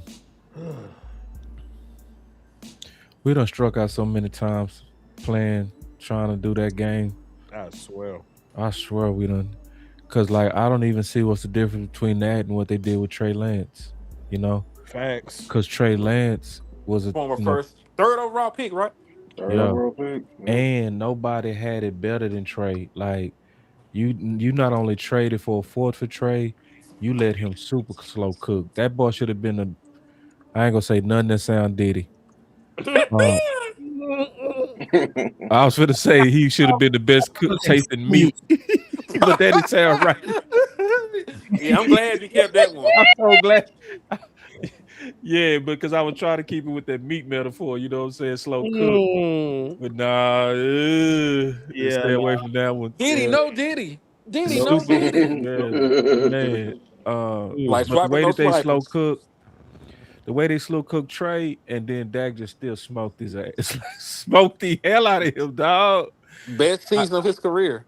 not even close. and I also honestly do feel like Dak will be team friendly around this time. I swear I do. I think, and the reason why I say that, Henny, I looked at a lot of previous quarterbacks that made it Quarterback. to their fourth contract. Usually, by the fourth contract, they're not busting Oh, everybody upside the head. Because they trying to win. This is Especially it. exactly. Especially if Yeah. they're trying to get that Yeah, Lombardi. you made your statement. Contract 2, contract 3. You got the stroke count of y'all respect me, you value me. You know what I mean? And now you definitely set for life. Life. You got 2 lotto tickets. So I think Dak is gonna be not only be team friendly. I think he gonna be extremely team friendly. Still a no trade calls or no? of Hater, you don't course. believe that? Hater, you don't believe that? Hater. No, hell no. You don't think? I think If he's he, gonna be I bet team if he friendly, leave bro. here, I bet Because if he Drew leave Brees here. did, bro. Drew Brees. That's somebody who Yeah. was team They friendly be on this fourth listen. Them contract. folks be doing that Ben for was. They do that for competent front offices, man. That nigga ain't gonna do that shit for Jared. Like, save you money for what? So you can buy another yacht? Fuck you, nigga. Oh Like, man. Yeah. man, you get the fuck out my face. Talk about save some money. Listen, That's a real argument. For real. listen. Dak Prescott. There were niggas in my town making more money a year than Dak Prescott on his rookie year. It Sad. was. Okay, It, there were Sad it, but people true. around me, people yeah. in my family were making more money Did that. than Dak Prescott on his rookie deal. Yeah. It was a two. It was a. It was like a 4 year, $2 million deal or some shit like that. You know what I'm saying? It's like 500 bands a year, dog. Like that's a corporate America job. Like you a big guy in fintech and shit. You make that money, and you still were the cheapest team in free agency while Dak Prescott was on his rookie deal. You didn't go out there and load up the defense. You ain't go out there and load them up with weapons. You ain't go out there and do none of that shit. That's true. That's None of true. that shit. All that None of shit. it. So why would he? So why would I try and save you money when you ain't do shit when I was on a rookie deal? Even with Tony Romo's contract, I went to crush the numbers on Tony's dead money for those 2 years. You were still only paying about $15 million APY for the quarterback position. The reason why I think they'll do it this time, because I don't think Dak want to go through what he's always had to go through every contract, and that's with it being drawn out and a distraction all the way to the very end. He older. He a daddy now. Yeah, they're gonna use a family this time. Like all that shit that's happening right now, like with the girl and all that. They're gonna. Oh yeah, he don't want to go through none of No, yeah, that. Nope. don't do that, man. Yeah, because Don't. then the TMZ gonna be coming out with the extra pictures or what. I Yeah, mean, Yeah, it's fine because Ty France, listen, y'all keep ignoring me every time I say it, maybe because you don't want to hear this shit. Ty France said they were okay with leaving this last time. He said the shit on his podcast in front of the world and said they were fine with leaving if they played that game. So let them. Let him play the I bet. game. I bet if he leave wherever team he go to, he gonna take a team friendly deal. I guarantee you he will. Yeah, and that's fine, but he won't take it for them. That's what I'm telling you. Yeah. Oh Like yeah. your girl is your girl. Your wife will cook for you, Lou. Your wife won't cook for me. Dak Prescott will take a team friendly deal That's a bad example. with a better team. Some examples you don't do, bro. Some examples. I'm just saying, like your woman is your woman. Your woman gonna do for you. Same thing over here. You know We what I'm use saying? we use your woman, man. You know what I'm saying? Don't use my woman. You know what I'm saying? You Use know, your my woman's crazy. Man. God damn, dog. No, Got a gangster, no, dog. no, no, no, no, no, no. Hey, I'm just saying. I I'm mean, I just know we in saying. the liquor store and all, but God, But did I'm you just drink it? saying. You do not get the same results from everybody. Like Jerry Jones already done put this man through hell. You ain't He lying. already done did everything bad he could do to Dak Prescott at this point. and on that note, I mean, would he take the deal? Like maybe, like, in the good. Here's the dream. Hopefully, here's the dream. He takes I less. had a dream. Yeah, that's what I'm saying. I'm gonna just put it out there. Here's the dream that him and Dak come to understanding. He takes less. You know what I'm saying? Still give him that no trade clause, and then Dak agrees to like actually nurture his replacement. I'm gonna say this. It's something I've been marinating on, and I had a great conversation in the chat. Shout out to Wee Woo Cowboy, but just talking about the Cowboys and Boss. If you remember back to draft night, first night, and we hopped on the show with Jay Tuck and everything. Yeah. At that time, the topic of conversation was just talking about the Cowboys and contracts, and I made the statement that the Cowboys love accepting late fees, right? And honestly and truthfully, if you look, because y'all did a wonderful job of painting a picture of how what it was and how things fell apart over the last 10 years, right? What went wrong? What the squad didn't have, right? So with that being said, and knowing the fact that we've let a lot of these contracts, you know what I'm saying, just get too far down the road instead of being proactive, we're reactive.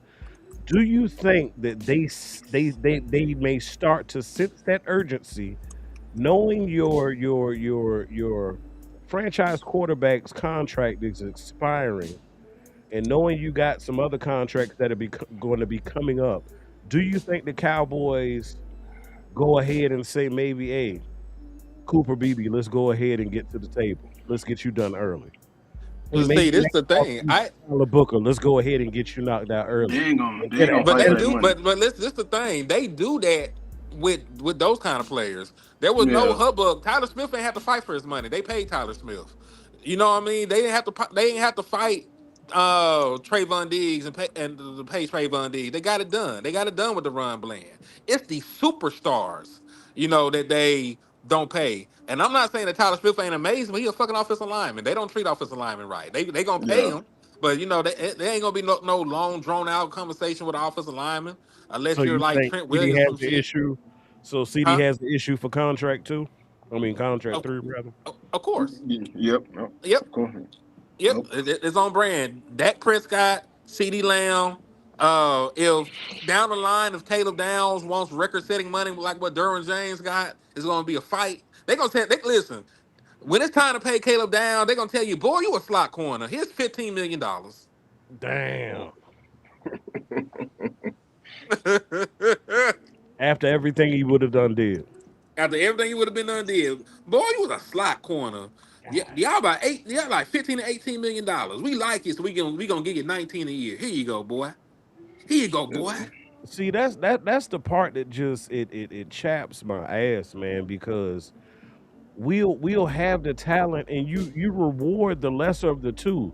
You got a head coach that's talking about competition every day, but I'm gonna pay my mediocre players before I pay my star players.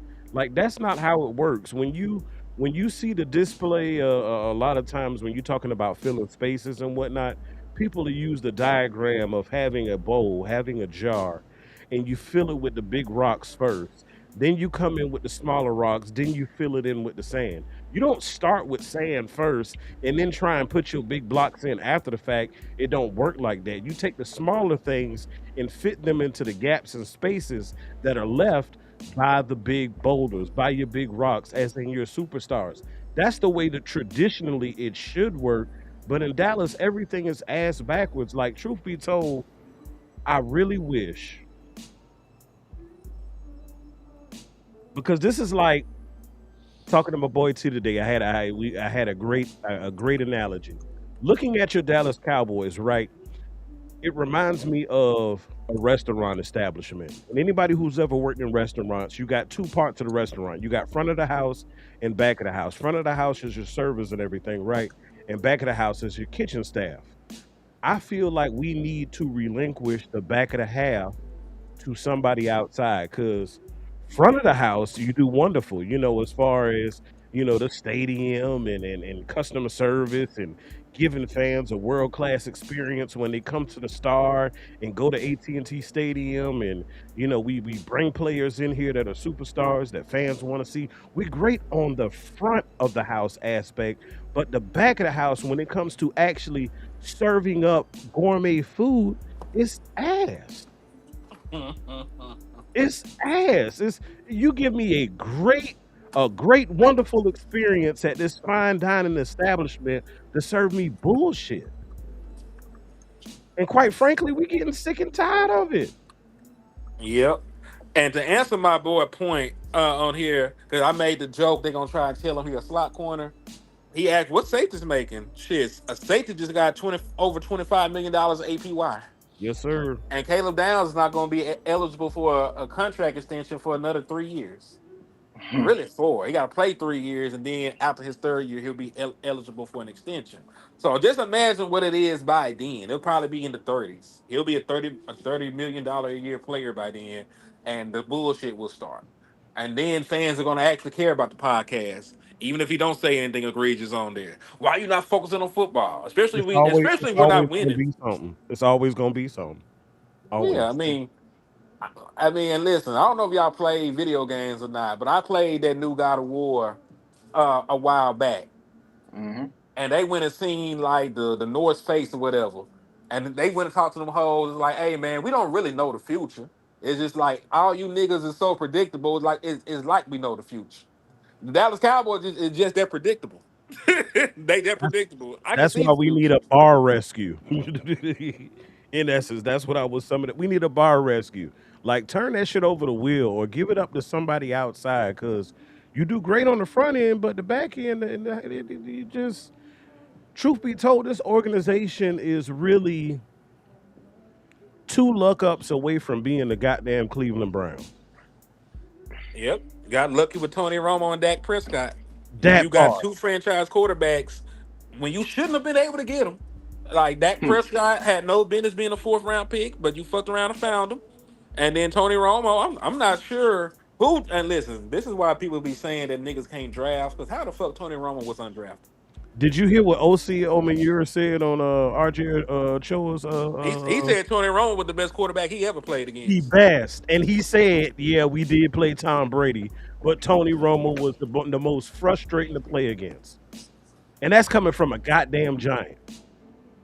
The same giant who, if I'm not mistaken, saw Tom Brady in the Super Bowl. Am I correct? Mhm. Yep. But people love this shit on Romo. They love this shit on Dak. They love to say they aren't this, they aren't that. They want to rank them as the worst quarterback in the NFC. Want to rank them outside of the top 10 as far as quarterbacks in the NFL.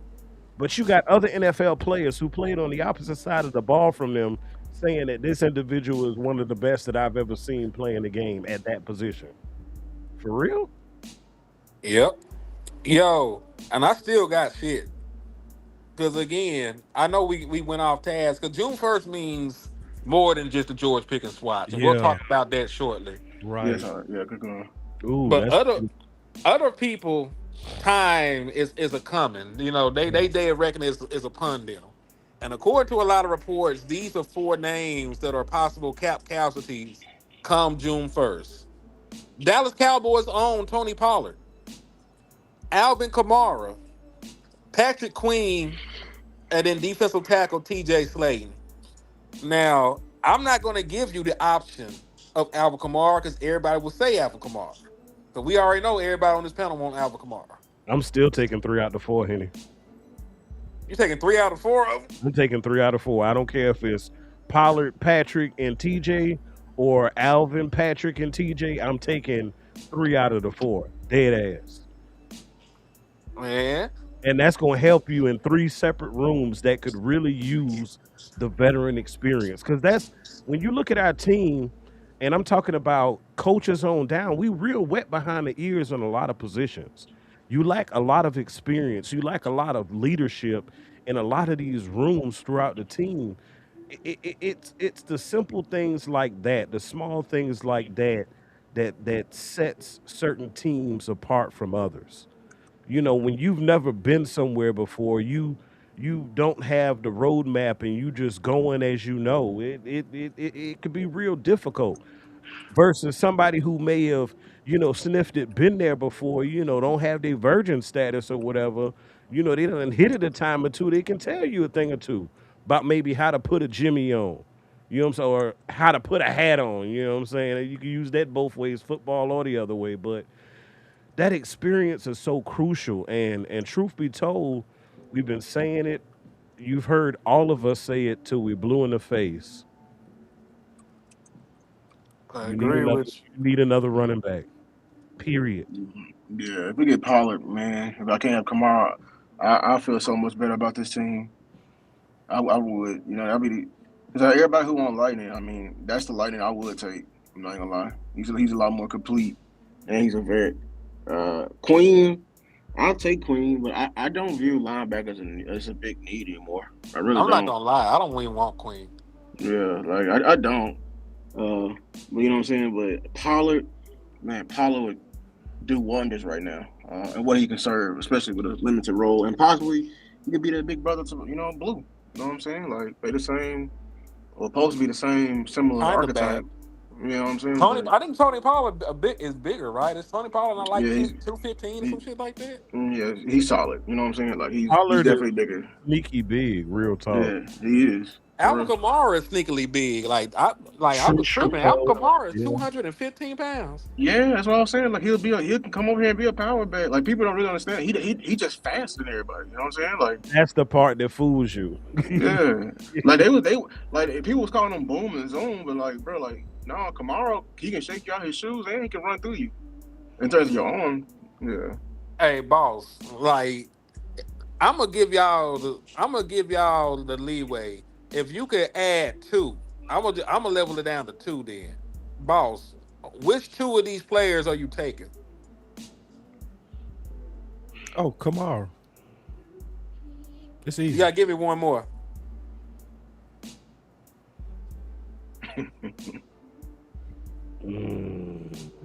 'Cause oh, I knew all y'all niggas gonna say Kamara. That's why I made it I'll all take difficult. both of them. I'll Yeah, take both of them running backs. yeah, I was trying to say that too. I'll take both the backs.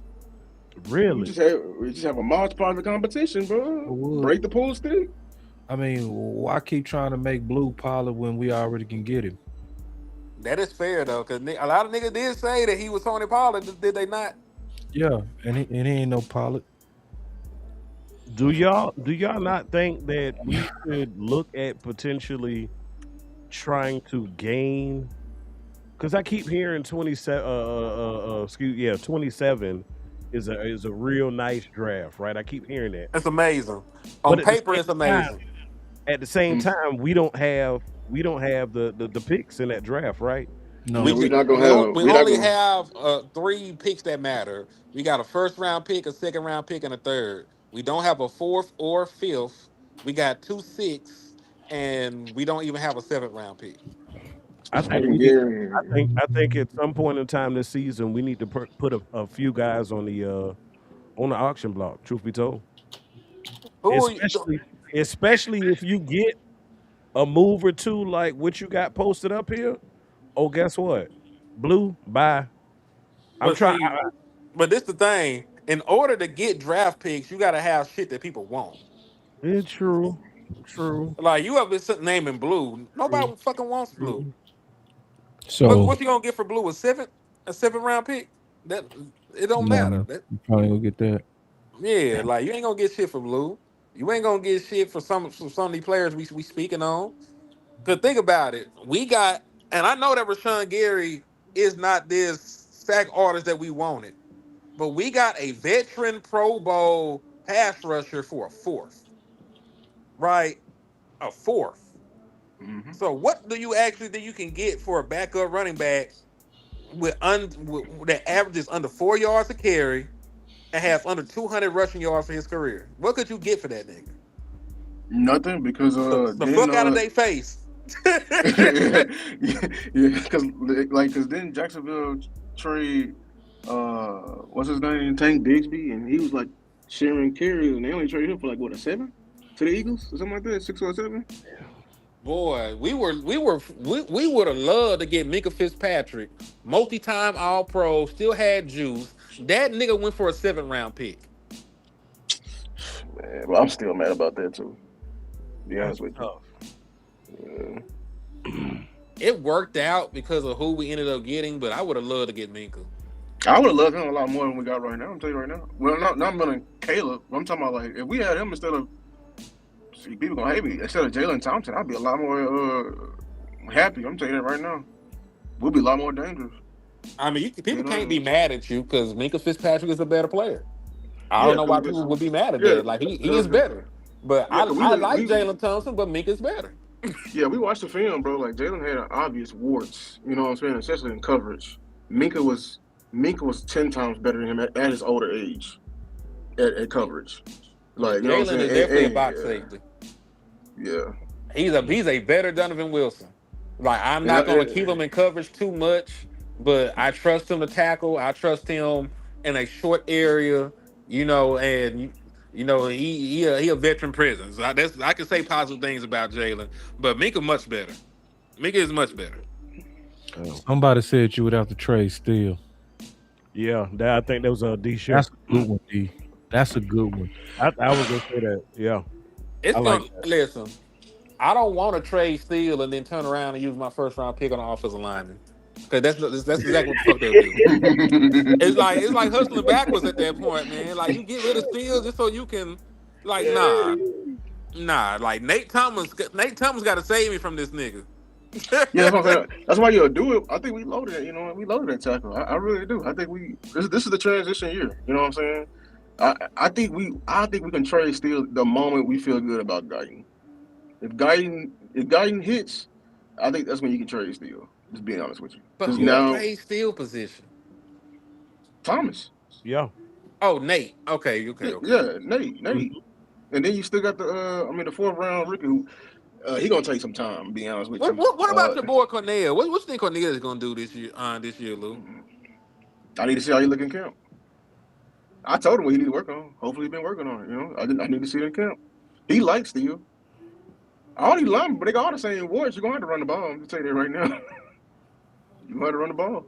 I think they want to. I just need them to have running backs. I don't think they have an issue in. I don't think Shotty has an issue in wanting to run the football. I just think the Dallas Cowboys haven't given a nigga a lot to work with. So you know what, Henny? That the since you just said that, right? Because I gave my answer. I would take all of them. I would take 3. But if I only could take 2, for me it would be the running backs, and I'm gonna tell you why. Because selecting those running backs, right?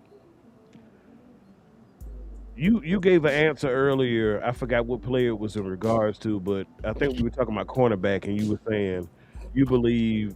I forgot which corner you said was going to start, but you said you believe that because of politics, right? Yeah, I said that Rebel will start because of politics.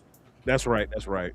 So I believe if we were to bring Alvin Kamara and Tony Pollard in here, and we would have a 3-headed monster with them 2 and Javante, that would force the Dallas Cowboys to run the football because you have allocated resources there, and we know in Dallas, wherever they put their money, that's where their mouth is.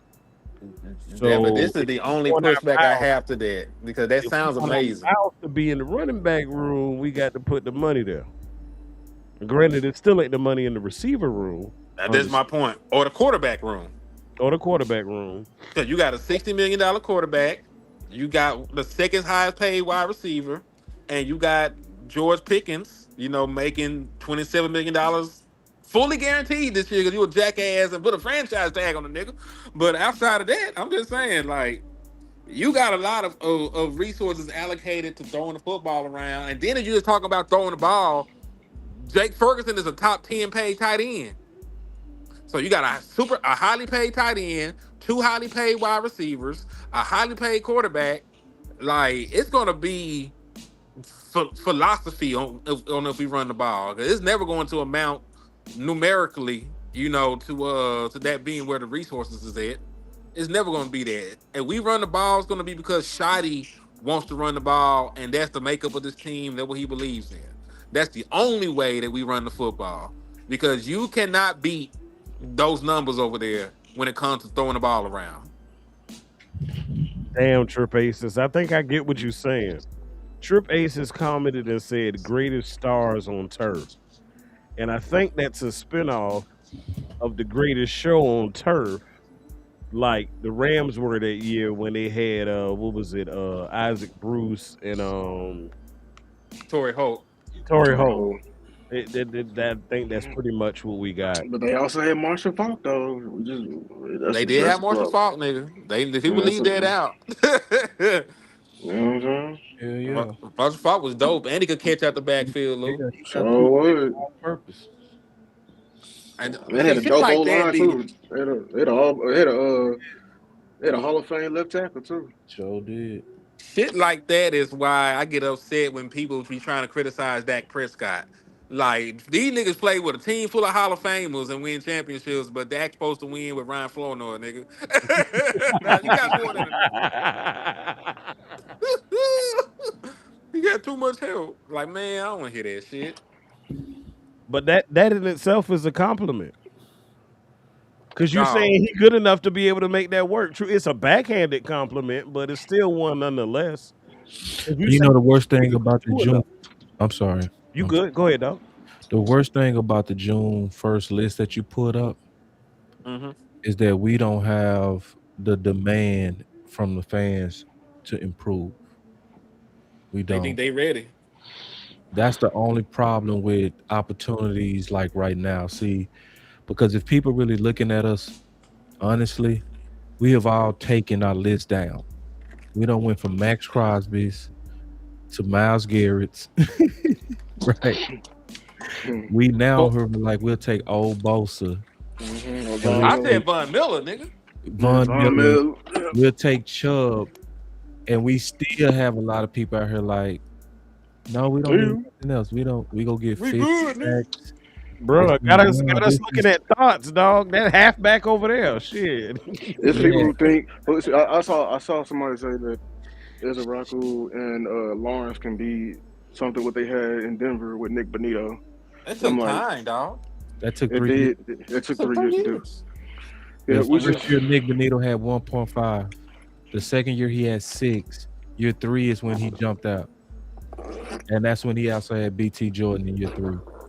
And people they leave that out, and they blitz, and they blitz. So it's one of those things to where, if the fans was loud like they was on wide receiver 2, we would get one of them running backs easily, or a dope ass running back up in here.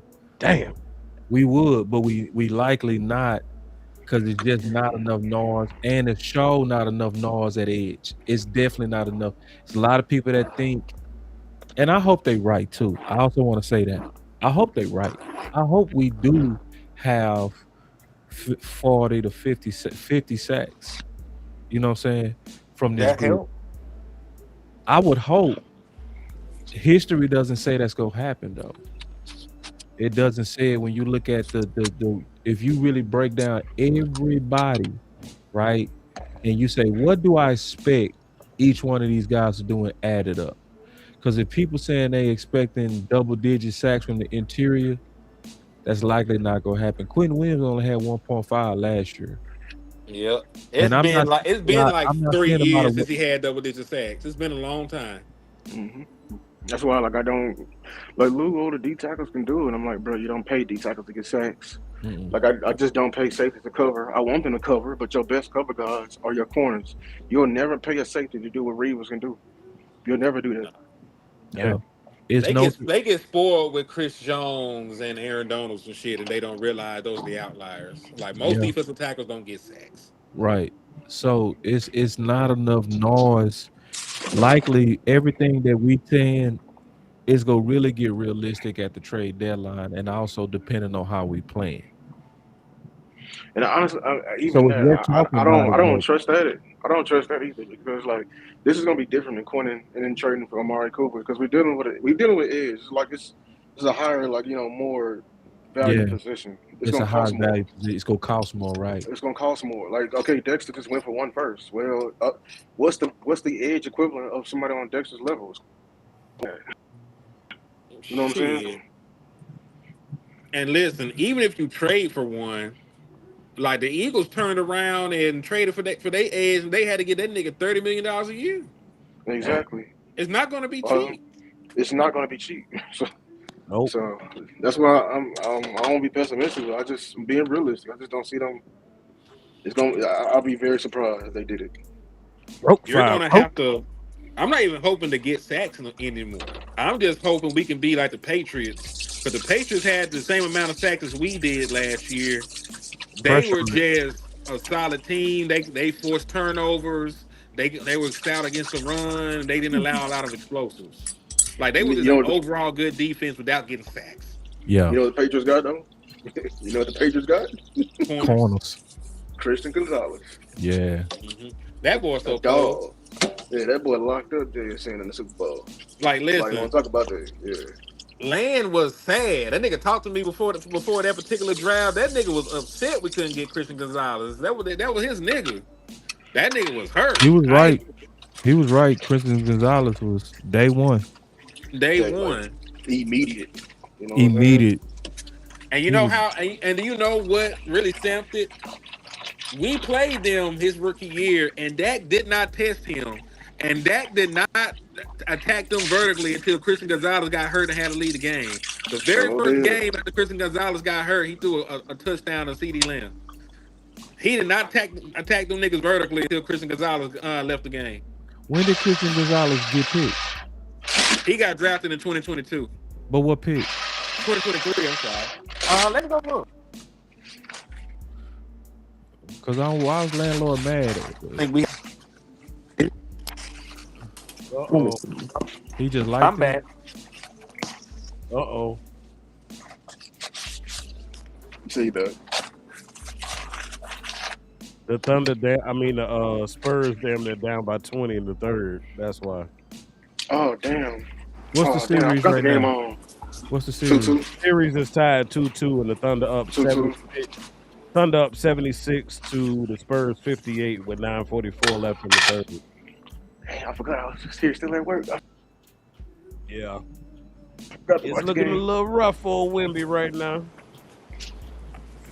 Oh, you seem too happy, man. I don't like that.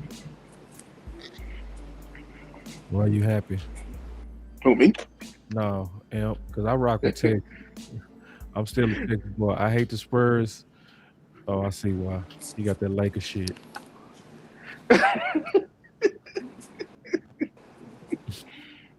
A hater through and through. I admire it, man. I said, Hold on, L. What up? Are you a Yankees fan? Huh? Are you a Yankees fan? Hell no. Okay. You a Braves fan? All right. Cause see, I'm gonna tell you the last Matter of person. fact, I got two baseball teams. The only local teams I rock with is UGA and I hate the Falcons, Lord God. Them and the Braves. But Okay, I also like the Boston Red Sox because they are the nemesis to the Yankees. I hate the Yankees. Okay. They are? I know a lot of people like Yankees, Lakers, Cowboys. I don't complete that trio. Okay.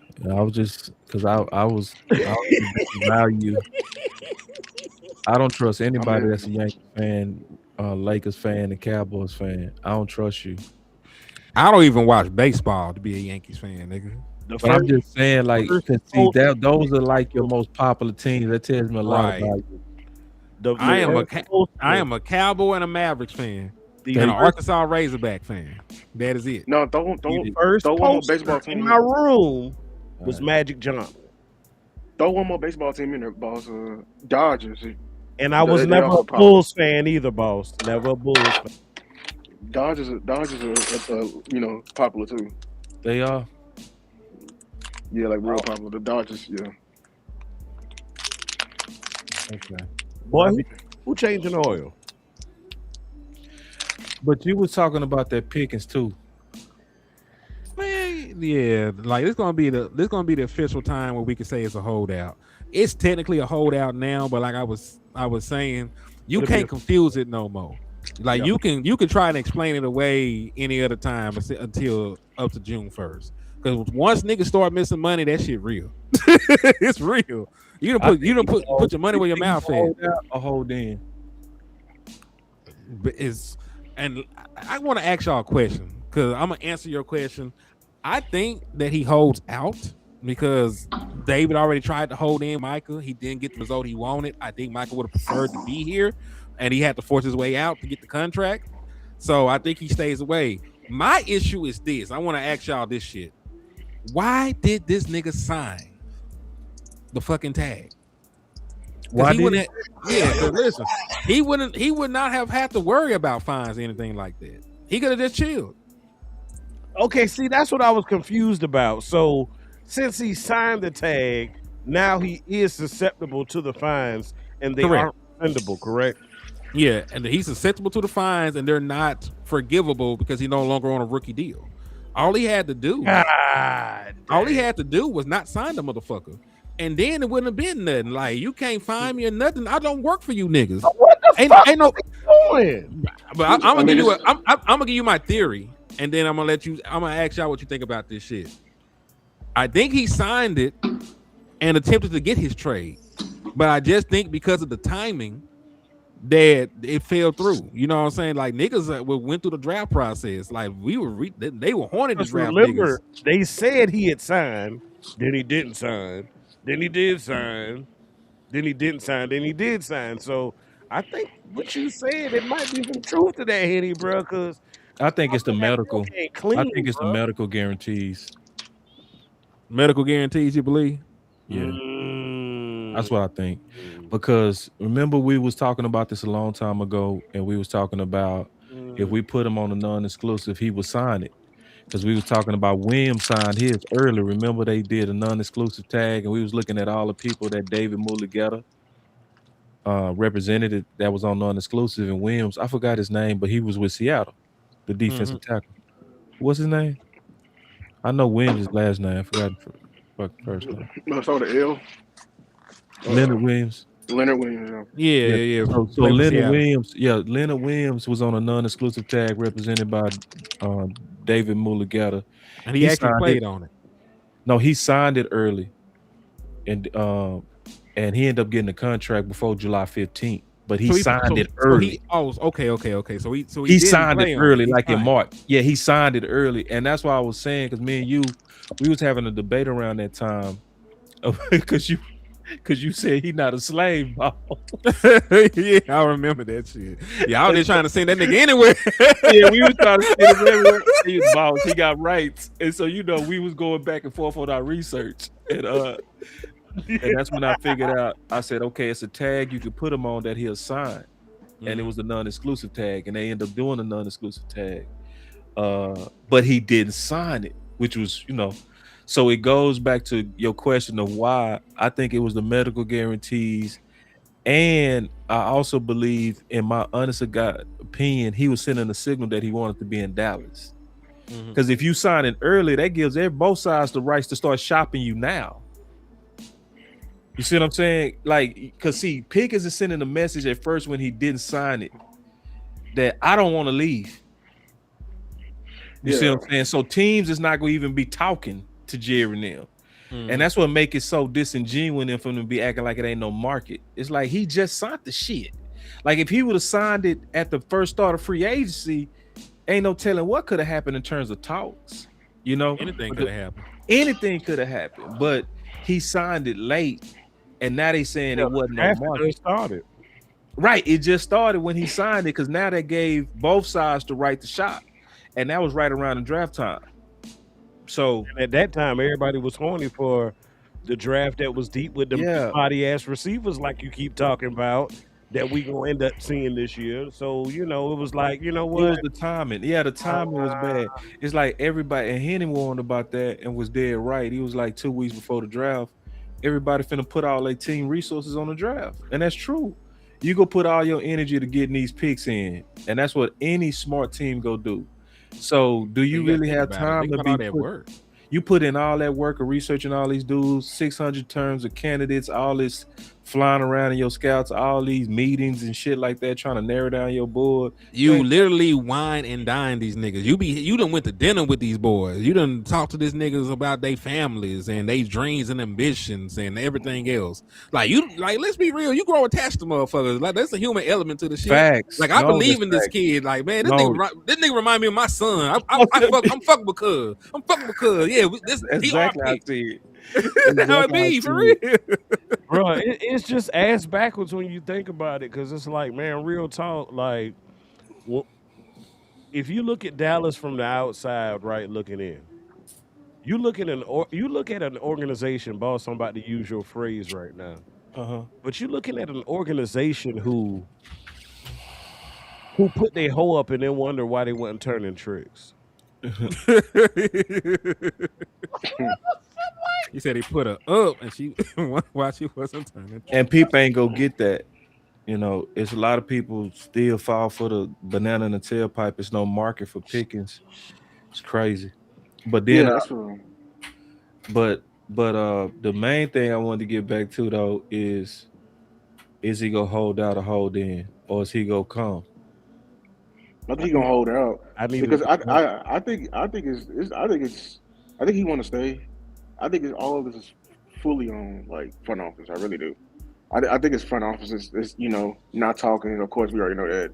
That's literally not doing I think they having second thoughts. I think they trying to get cheap labor out of him by him playing on the tag and everything like that. Because like it just makes too much sense. Like you were praising him and then you put up the hard wall, and then you got all these contracts coming out in the future. You got CD probably coming up next year.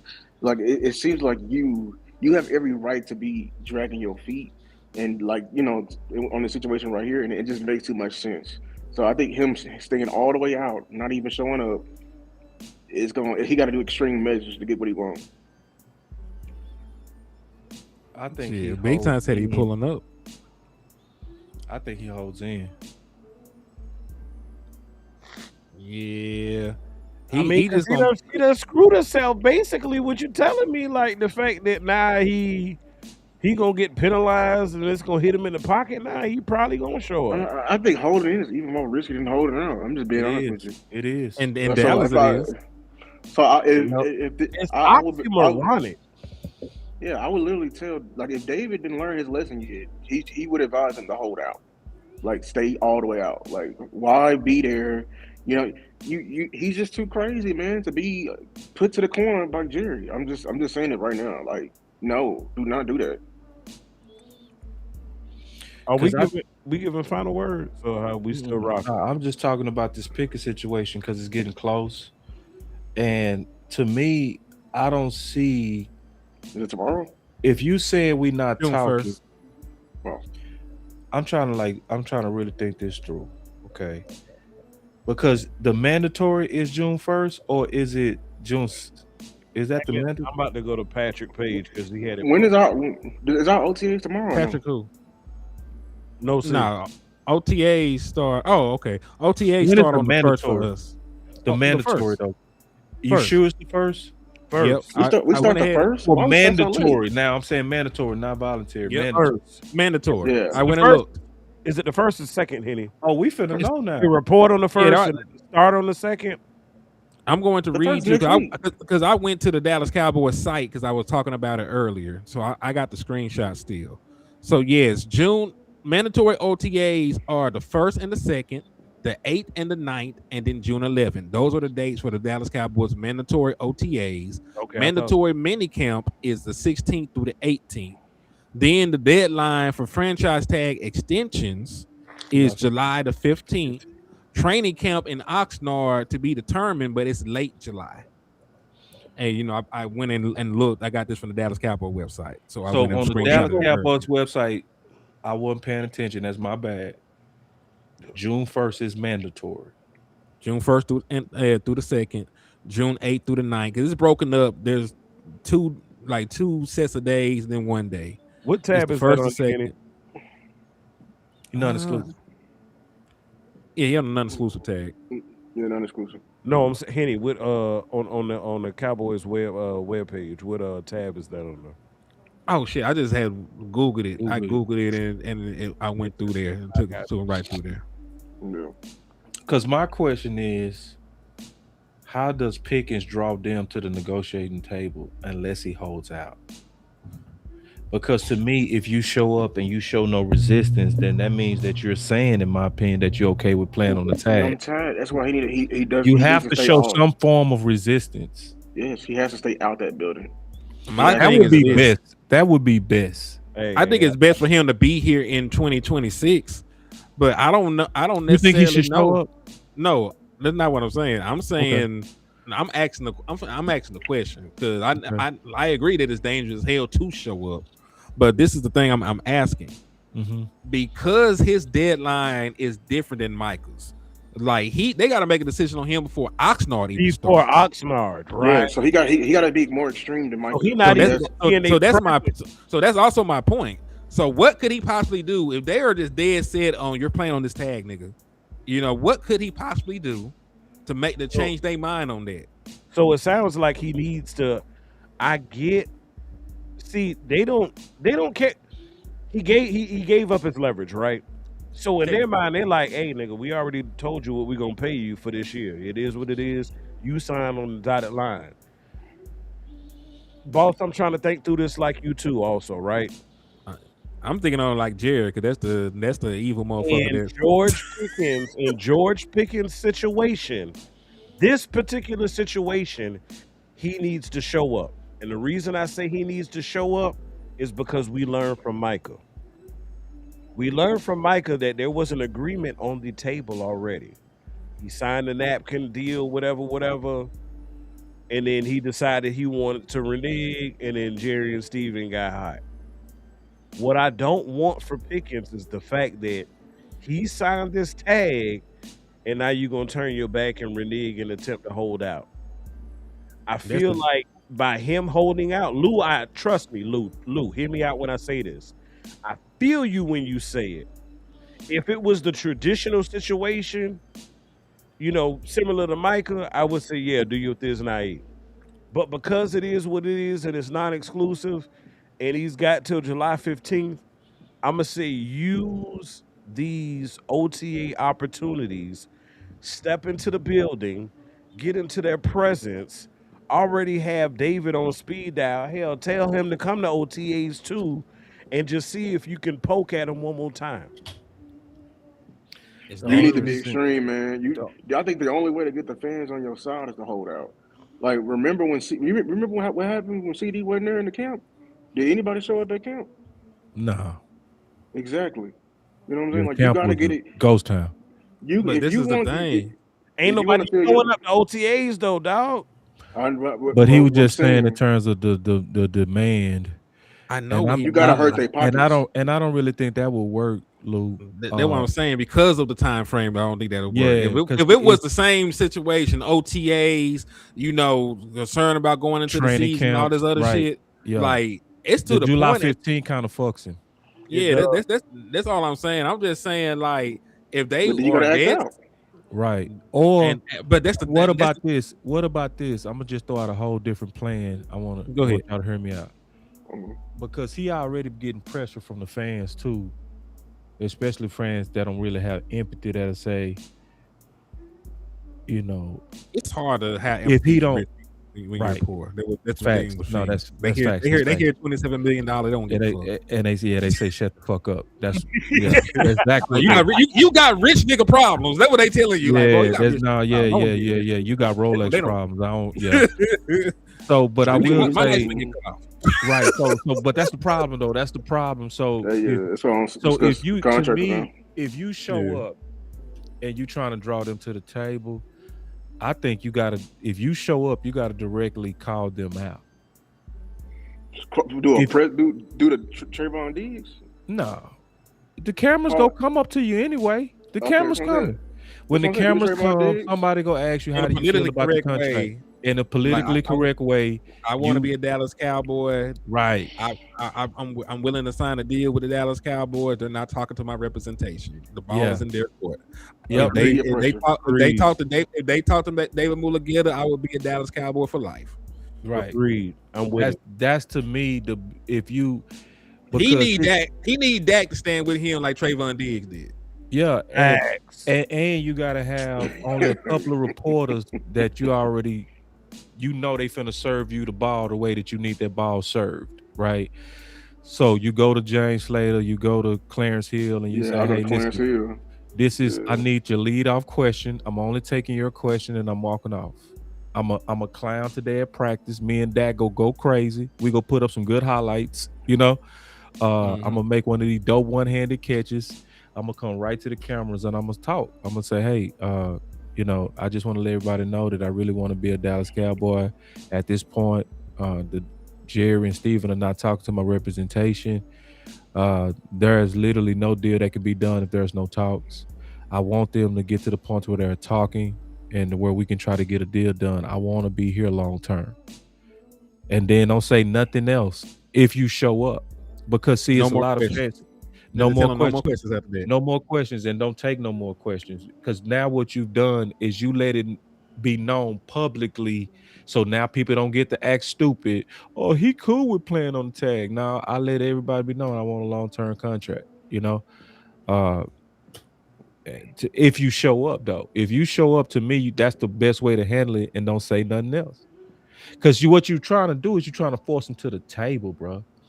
And somebody say, I feel you, but he still has no leverage. That's just facts. I mean, yeah, he don't really have leverage. No player has leverage. You don't like have it, but by speaking to the media, you can kind of generate a little pseudo leverage, if you will, by pulling on the heartstrings of Cowboys fans. Right. You can kind of get that leverage back slightly.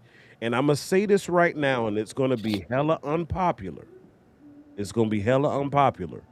But if I am George Pickens, as much as CeeDee Lamb is my teammate, my homie, and my brother, We're brothers. We're happy. I am not listening to CeeDee Lamb at this point because his experience is not George Pickens' experience. So anything that CeeDee Lamb is whispering, texting, talking, saying, whatever to George Pickens right now, if I'm GP, I am not listening to it. I'll hear him, but I am not implementing any of CeeDee Lamb's tactics, period. But hey, I will say this though. There is no blueprint. Because if you ask Dak and you ask CeeDee Lamb or if you ask Jake Ferguson, those are three different stories of how niggas got paid. Jake like man, I woke up one day I was rich as fuck. Like I woke up, he was at the foot of my bed with a contract. I'm like, damn, this is a dream. Like, nah, boy, you a cowboy. Dak said I got that shit on the way to the game, cuz. He like, man, like Dak was like, yeah, man, my leg was still in the cast. I had just broke my shit playing on the franchise tag, and them niggas was so ass without me. They were forced to double back and give me a contract. And then you ask CeeDee Lamb, like, yeah, nigga, I was in Cabo. Zeke had told me about this spot out there. I had flew my ass out. You get three different stories on niggas getting paid in Dallas, and that's the issue. There's no fucking blueprint. You do all the right things, you still don't get paid. You hold out, you might get paid. So, and I think what if you do what if you do the Micah blueprint? The Micah blueprint, what he should have did. To get traded? Like publicly put online, you want to be traded and actually hold out. Yeah, that would signal that it's trouble in paradise. It would, and that's what type of stuff that can get their attention, and it can go two ways. Like, cause he could try to force his way out of here, which would be good for him. Like in terms of his long term, it would be good for him. For us. Yeah, it would. Like, and then And so, like Tony said, you especially before hold out trade. and talk is depressing. That's giving them every reason not to sign him. Now, when you say that they're not talking, they're leaning on the fans. And listen, that's why you got to say it the right way. You can't just sit up there and say, you like, I want to be here. I want to be in Dallas. I want a long-term contract. If you hold that against me saying I want to be here, well, fuck this organization. Like straight Yeah, up. like Like literally. straight up. If you go hold against me the fact that I said I want to be here long term, but I also want a long-term contract. I don't want to play on the tag. It's not good. Y'all talking to somebody that had an ACL injury. Okay. He And already lost money in the I draft, my already nigga. lost money in the draft by getting hurt. So I know it's possible for that to happen. How can fans not empathize with that? Yeah, I Because get they it. choose not to. Like, you know what I'm saying? Like, And I then forgot like that. and Yeah, Tony said he'll pull on the strings and ball and we'll be on his side. No, y'all won't. Because you're not on his side now and he balled. He was already on the prove a year and you saying go ahead and play on the tag. Y'all go do what y'all always do. You go turn yeah, on him. yeah. Truth be That's what told, you his go man do. was balling. Y'all go do what y'all always do. You go push for him to be as cheap as possible. You go push for y'all push for him to be, yeah, go ahead and yeah, just play on that Yeah, I'm 28 setting and him up be right happy. now. Yeah, you setting him up Y'all, right you setting now. him right You now. Like setting he him you also just go ball and do it again. He ain't gonna do no, it that again, do it bro. again Like it's message just ain't shit. No, that and ain't then then y'all, you and then you telling me to do it again. Go ahead, Lou. I mean, you know what I'm Nah, saying? you Because Gucci. then y'all gonna go up here and launch him. Well, he can do it. He can do it differently and do touchdown. No, because y'all gonna hold play. Well, why he didn't get 1400 yards? Y'all was doing the same thing like this year, bro. Y'all been moving the goalposts ever since. Oh, he only balled a couple of years. Well, I showed you the stats. He been balling every single year with worse quarterback play. Then I compare it to somebody who just got paid in JSN who literally only balled for 1 year as a number one. Who and he got locked up in the so I don't want to hear that Super Bowl thing. Yeah, they did win, but he didn't do a thing in that Super Bowl. So like, no, y'all keep moving the goalposts. Y'all gonna move it again the very next year to tag him again. So like I said, and I already put out a tweet on it. Like he had I think it's wild for what you're doing right now, Tony. I'm gonna be honest with you. I'm talking directly to you. The saying that somebody who's literally who got 1,400 yards and you tell him to go do it again, you are absolutely wild for telling this man to go do it again after he was at the top of the league in terms of yards. You are absolutely wild. You paid that. You paid that. Also, this is speak. You know, I ain't tripping about you having a difference of opinion, Tony. Like everybody is entitled to their own opinion. Yeah, yeah, I yeah. Just just be fair. don't, I just don't think it's fair. Like you already, if you ask me to play on a 1 year prove it deal, and I prove it, Yeah, I just think thank it's you. I just don't believe it's good politics or good morale to ask me to do it again. That's all. You know Say what I'm that saying? again, Henny. Because you that's all I'm saying. Like he already, you you told him to played prove it last year. on a 1 year prove it deal. He played on a 1 year prove it deal. And you're asking him to do it again. And while it is the reality, Tony, that he doesn't have a lot of leverage or anything else like that, it also is reality that the Dallas Cowboys are hoes for doing him like that. And that's all we're Yes. trying to dictate. I'm not It's, saying that it's right. You know what I'm saying? I know what you're saying.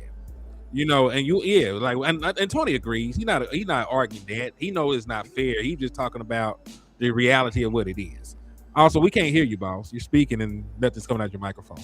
Hey, before boss get cranking, let me go ahead and say this. People are holding George Pickens to this standard. We want this, we want that. He needs to prove it a little bit more, right? Let me put this. I need to cut my camera back on. Let me go ahead and put this in. Let me go ahead and put this into perspective for y'all, okay? Last year, and before I make my statement, I'm gonna go ahead and preface my statement by saying CeeDee Lamb has had Dak Prescott his entire career. Correct. Okay. He's had him his entire career. Now, with the exception of his rookie season, because he ended up with what? Cooper Rush, right? No, he had Andy Dalton, so he still Andy don't Dalton. count. I'm sorry, Andy Dalton. And He Andy had, Dalton was supposed to be the best backup in the league that year. So he with, still had Andy Dalton is probably still better than what George Pickens had. I'll take Andy Dalton over this Mason is Rudolph. true. Because with Andy Dalton, CeeDee Lamb got 935 receiving yards in his rookie year. But We Cowboys Nation, you got to look at yourself in the mirror. Michael Jackson, I know the movie out, all that, whatever. Look at yourself in the mirror. You are a fan base that is okay with paying Amari Cooper top of the market at that time. That's what the market said at that time. Top of the market at that time. And he's never had a single year in his career with the stats that George Pickens had last year. Oh my God, man, say that again. Hold on. Before I say that again, I'm going to say this too. The year George Pickens had last year, CeeDee Lamb has only had those yards 1 year in his career. 1 year. That was 23. When he went for over 17. Right. He's only had that one time. George Pickens did it his first year in Dallas with Dak Prescott, and we telling him, God damn it, we need to see more. How that sound? Go ahead, boss. You paid Devontae off 1 year. Well, I'll say this, for people like Tony Snow, if you argue at your TV, don't talk back.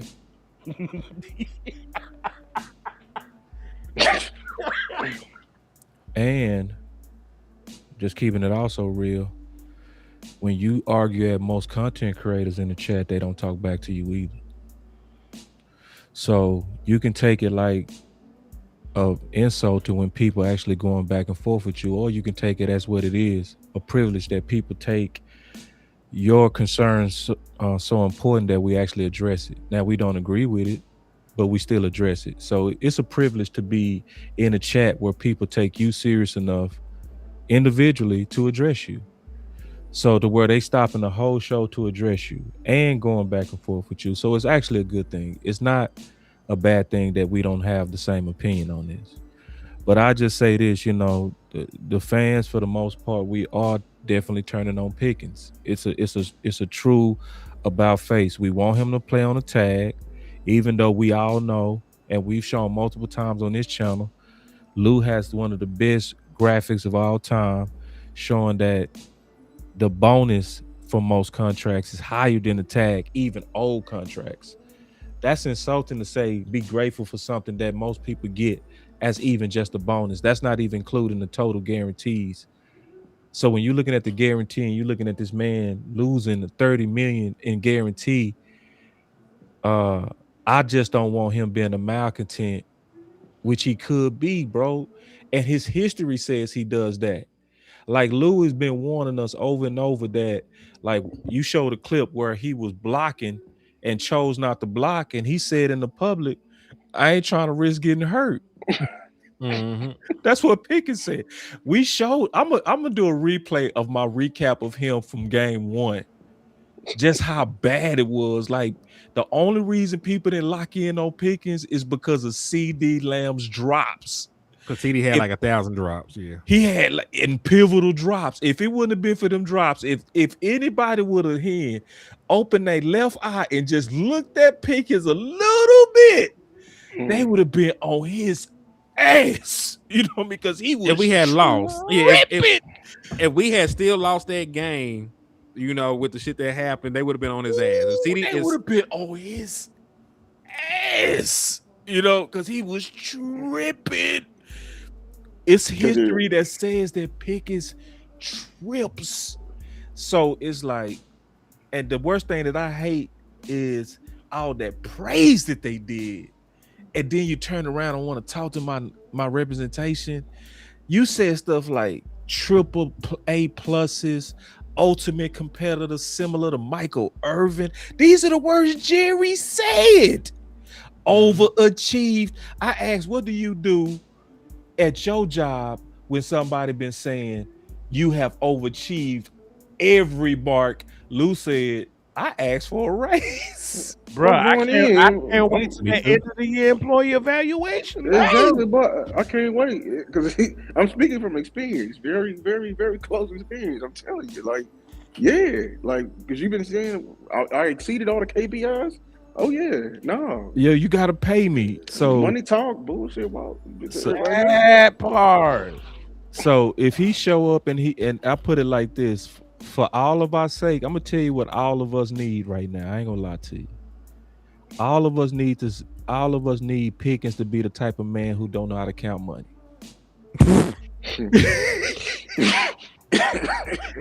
If he one of them don't know how to count money, he go show up, he go play on the tag, and he go be happy. I got a question, boss. Please forgive me for bumping in here. Hold on. Let me just finish. Go ahead. Finish up. Because if he don't know how to count money, then he go play on that tag.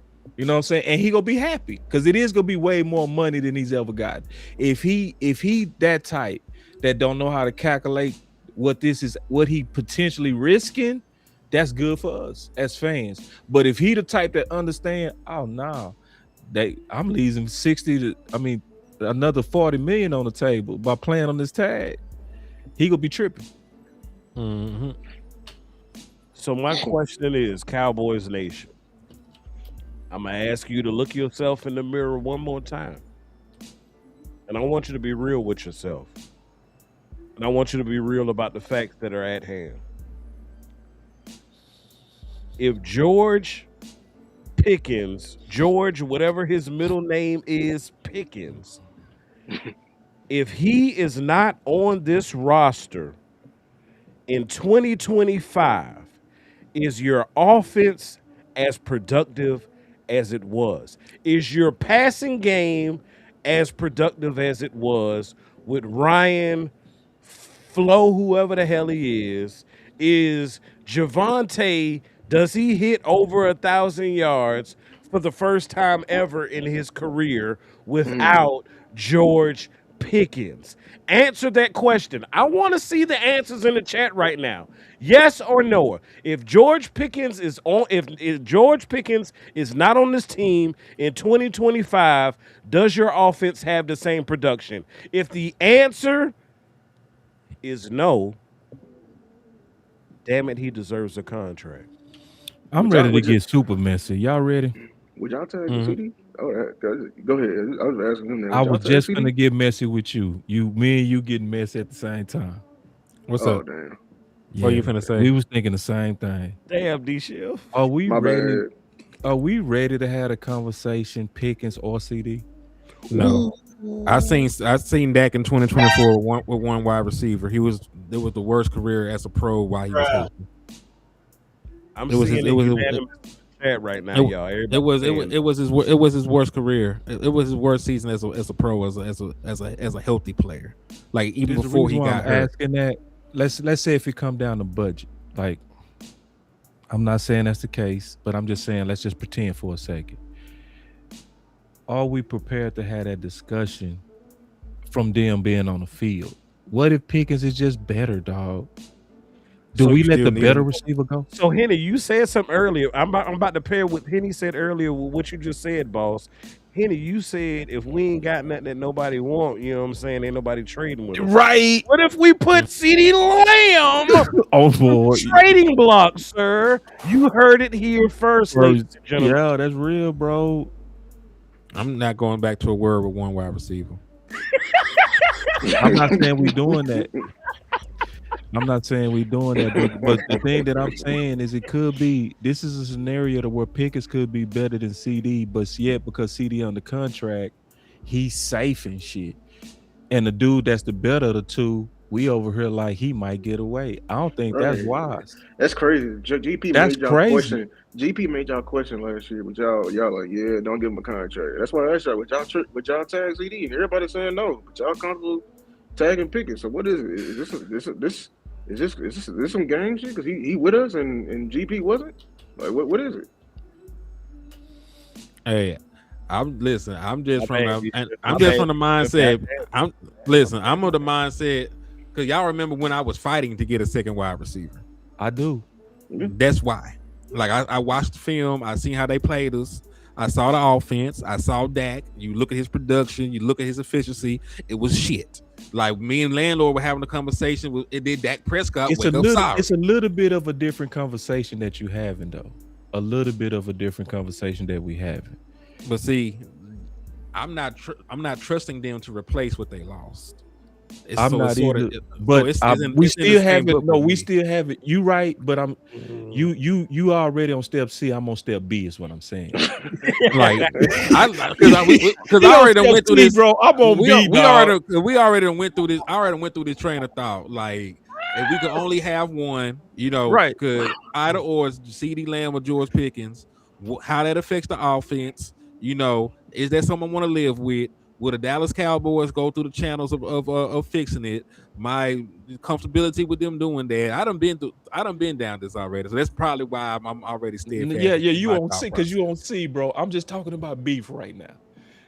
We can deal with C once we get to C. Let's deal with B. B is this.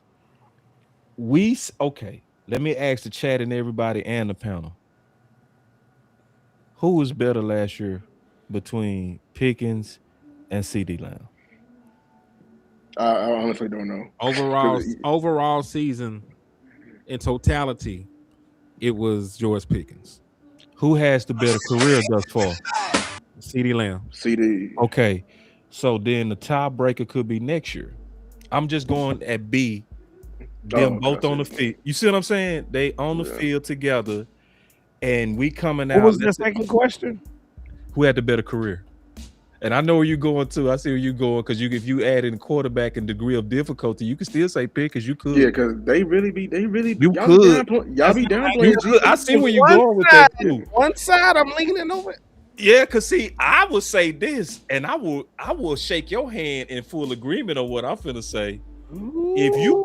If you put CeeDee Lamb with them quarterbacks in Pittsburgh, I would say CeeDee Lamb is called a bust right now. I'm not ready to say that. Hold on, listen. I seen him have like 150-yard game with. I seen him have 150-yard game with Cooper Rush, who don't got a job right now. No, I think if I see you play well with bad quarterbacks, I can't say you can't do it because I see. No, this is why I think he's right on this because it's about mentality. Like, who has a stronger mentality? I think it's GP, man. I think he's got more mental. Man, I've seen CD crash out in a playoff game with Dak. Imagine if he had 5 times worse than that on a day-to-day. Like, you wake up, you know what I'm saying? You like, it's getting messy. You know what I'm saying? We need to have this discussion, dog. I got Kenny Pickett throwing me the ball, man. Like my livelihood is on Kenny Pickett. You know what I'm saying? Like, people get on GP and him crashing out, but I wouldn't say. But that's to your point, though. George still crashed out. To your point, George still crashed the fuck out. Multiple times. George crashed out, niggas. but CD would check out. CD would check out. But you know, CD would check out. No, but George crashed out and still produced. That's what I'm saying. CD would check out. I'm talking about over the course of George Pickens' career. Like, there's been plenty of games where he ain't do shit. I'm just talking about over the course of his career. Like, I don't want to speak in hyperbole. There've been plenty of games where George Pickens did not show up. I know he had negative one. But you know why? Because he was sharing targets with a bum. He was sharing targets with a bum. But that's my point, though. We're just talking about could CeeDee Lamb play with bad quarterback play? He got drafted, playing with Jalen Hurts. That's all I got to say with that. Like, that nigga played with Jalen Hurts, got drafted. But Jalen Hurts in college, this thing he was in college. He was better than what he was. He played with Cooper. He played with Cooper. Cooper Rush ain't shit. He had plenty of great games with Cooper Rush. He had great years with Andy Dalton. He played well. Like, he didn't play well with bad. Okay, let's say this because I went to a hypothetical. I went to a hypothetical that you can't prove. It went into theory. But this is a real discussion. It is. It's an interesting conversation. Yeah. Well, we should start. And I be listen. I'm extra hard on CeeDee Lamb, so I be trying to be fair when I say these things. I be dragging this nigga. I don't like you fair right now. I like you gangster. To be all the way honest with you, I like gangster Henny. We need some more liquor out the But Henny, I'm gonna come back to B because I threw it off when I went to the hypothetical. Okay. All right. We in game 7, and Pickens is just clearly better than CeeDee Lamb side by side and both healthy.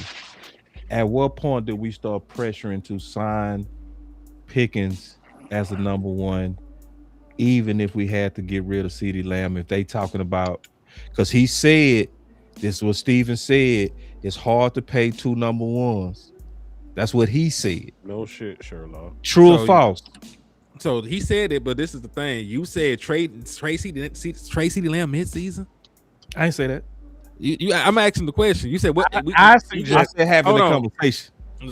Okay, so we're gonna do it in the off season. So we have time to get another wide receiver, and we're trusting them to get a wide receiver. I ain't gonna trust shit. I ain't okay, these are the things that you try to take me to C, dog. I'm trying to say it, but that B. matters. It does. It does. The end result does matter. If you're going for a plan, all the steps got to make sense. No, it does. But I'm starting with the step of if we are looking at game 8 or to all the way game 17, and we have the same conclusion we had in 2025, which was GP was the better out them two.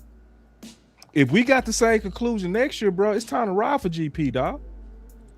Let me ask this question real quick. Let me go ahead, and then I would try to make sure my dog will ride with me, though, bro. Are we gonna ride with GP or not? Or we gonna leave him to go through this tag war alone?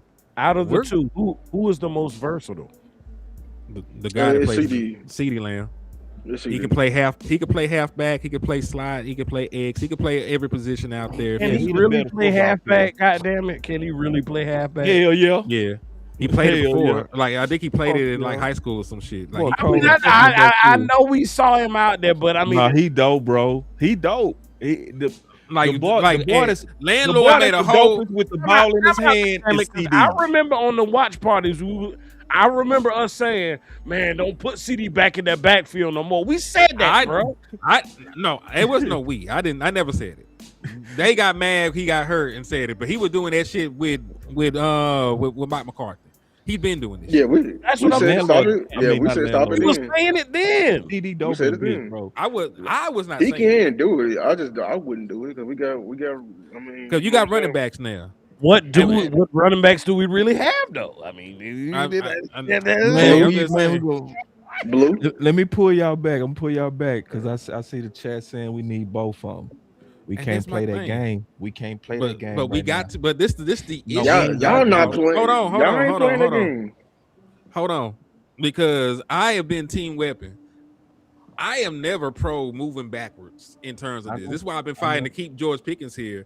Yep. So like I'm not trying to go through the process of moving either one of these niggas because you technically don't have to. Is the issue I have here.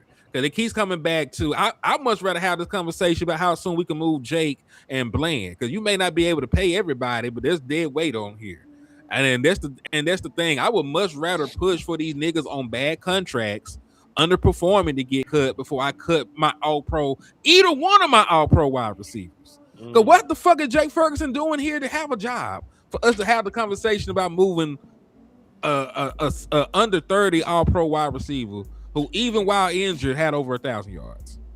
Like I know he didn't have his normal season, and listen, even if we come to the conclusion that George Pickens is better than CeeDee Lamb, niggas look at CeeDee Lamb as a top 5 wide receiver in the league. So if George Pickens is better than CeeDee Lamb, that means he's a top 2 wide receiver or a top 3 wide receiver or some shit. So why would I move a top 5 player at his position and keep a bottom tier tight end, a bottom tier corner, and all this other shit when there's other corners I can cut? So I understand your point of like, hey, if we play by the Jones rule and act like the stars are the one that got to get cut in order for all this gangster shit to happen, I understand your train of thought then, but knowing that there's other niggas that can get shot first we can run their pocket for the bread. Like that's the stuff that keeps people from jumping out there like that. Like, and you're right. You didn't say one thing wrong. You're 100% right. But he's saying this in a scenario like the hypothetical because it's kind of realistic. It is a hypothetical, but I mean they move. Like we got to prepare for exactly. It's hard. It's hard like for me because I already went through the training. It's like I said, I already crunched it. I know you crunched it, but we also sitting with a dude who literally saying, for budget purposes, that we can only likely No, keep what? one. List the reason. List the reason why he said it. He said because we didn't know him enough. What was the reasons why he said he He didn't want to also keep? said we didn't know him. You know what I'm saying? Like It was They both. be talking Though. crazy. But yeah, But like, I they moving understand. But listen, if you're But talking Henry, we about gotta that, prepare for this though, bro, because we might be sitting here in 2027. but it won't matter if that's the trainer. But listen, if that's the train of thought that they have, and they saying things like we don't know this nigga, he already is the odd man out there, boss. He can't be saying the that we 88 gotta and have- keep then one. the better of the number ones could be the But- odd man out because we not Yeah. fighting for the better But number one. but that's not how. If we're doing hypotheticals of how the Dallas Cowboys move, that's not how they're gonna move. They don't give a fuck. They don't give a fuck if George Pickens better. They might know he better right now. He's a fucking 88. He's a fucking 88. No, I get it, but we don't give a fuck about that. I know you But don't. we're talking about the Joneses at this point. No, I know. I know, I we're doing a get it. hypothetical. I get it. Because you But- get the hypothetical, but you also were speaking of it using examples given by the Joneses. But you right? too much So- of a fighter, Henny, to just be like that's how they think. So we go just know our place. We Yeah, don't do like- that. No, Yeah, and I ain't no, this talking is- about that. I'm talking about we're talking about hypotheticals and how things play out, judging by the history of the Dallas Cowboys front office, how they move, the politics at play, and the No, things that they it's- do. The No, politics that is the rate most. is gonna That be is with the 88. that is the most. We're not likely talking outcome politics is though. We're We're not talking We're about talking better. we're talking real full theoretical. We already set the parameters of this. They're moving like right now that they iffy. They want to keep one receiver, and we're telling you to pick which one would you pick. Like if it come down to it, like we understand what they can move, but we're in full theoretical right here. Full. Full theoretical. If GP is better, are we getting behind GP? So if George Pickens is It's better than CD than Lamb again. That sounds like competition every day. God damn it! because you're also you also want me to throw out. So you want me to be stupid for a second? Yeah, Okay. Yes. Just So if I was just for a okay. second. Just Okay, for a just second. for a second. Okay. Okay. Why- Okay. I can do that for you. Okay. My dog. Okay. All right. I'm gonna say you gonna be stupid for a second. Okay. So yeah, if we just doing stupid shit and we moving all pro players for the fuck of it, and we just out pick between these young all pro wide receivers, and there must be a gun in my head, so I'm gonna act like my life is in danger. I'm gonna pick George, nigga. Don't shoot, nigga. George, just give it George. Nigga. God damn. There you All right, go. there. Y'all damn near had to rob me for that shit. I know. Hold on. Let me ask this question. Let me throw this in. Does chemistry make a difference? They're gonna go into the. Yeah, gonna go hell yeah, into it it. make a difference. Yeah. It's gonna be hard then. Why?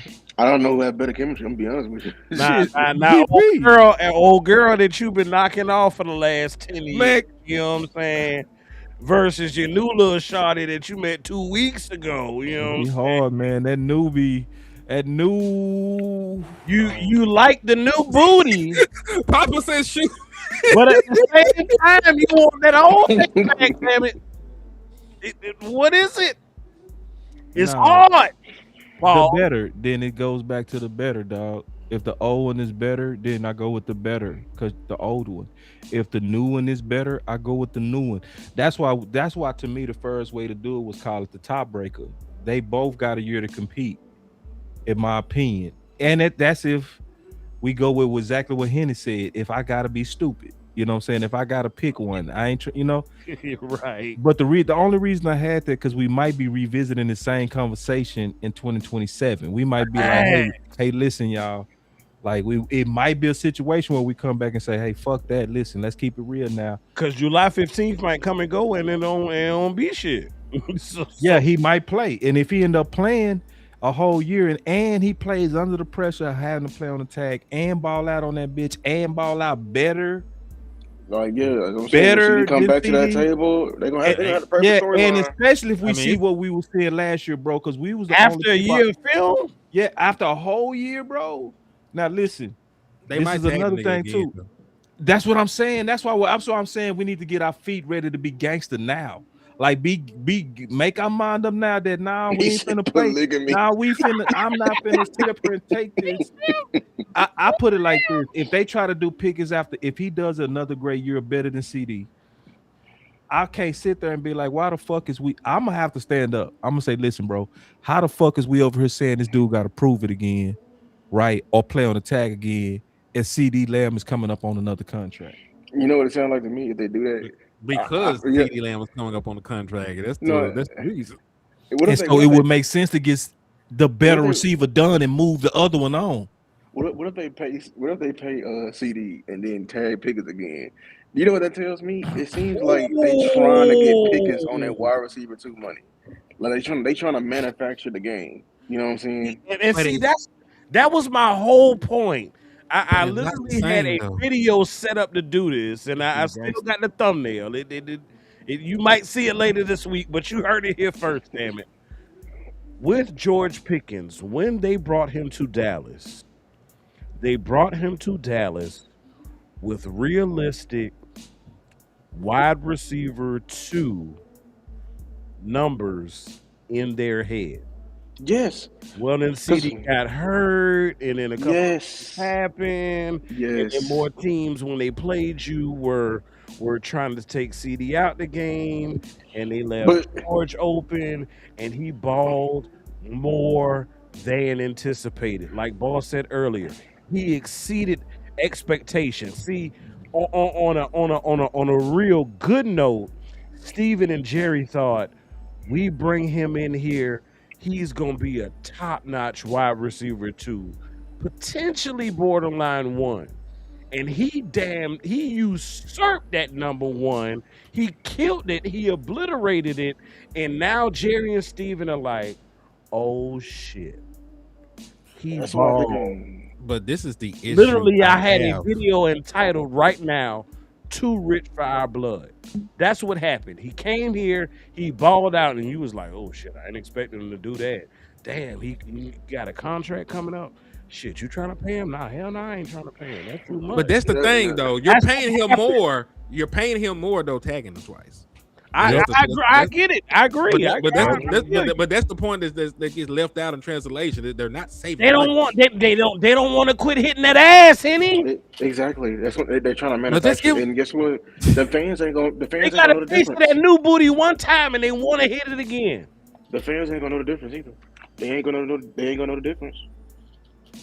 I tell you what, man, Pickens better not go out there and did what he did last year. Cause see, we all know, bro, cause we did the film on this, bro. Defenses started actually giving Pickens more attention than CD Lamb. Mm-hmm. That's one of the reasons CD started turning up. Let's keep it real. Let's keep it real. Because what they was trying to do, they was singling up coverage on CD, and he was cooking that. But the guy that was getting them doubles and them brackets, No, it was Pickens. it was Pickens. Because George, So George that also means true, but still, yeah. like I'm just I'll put it saying, like you have to put a lid on George in order to stop him.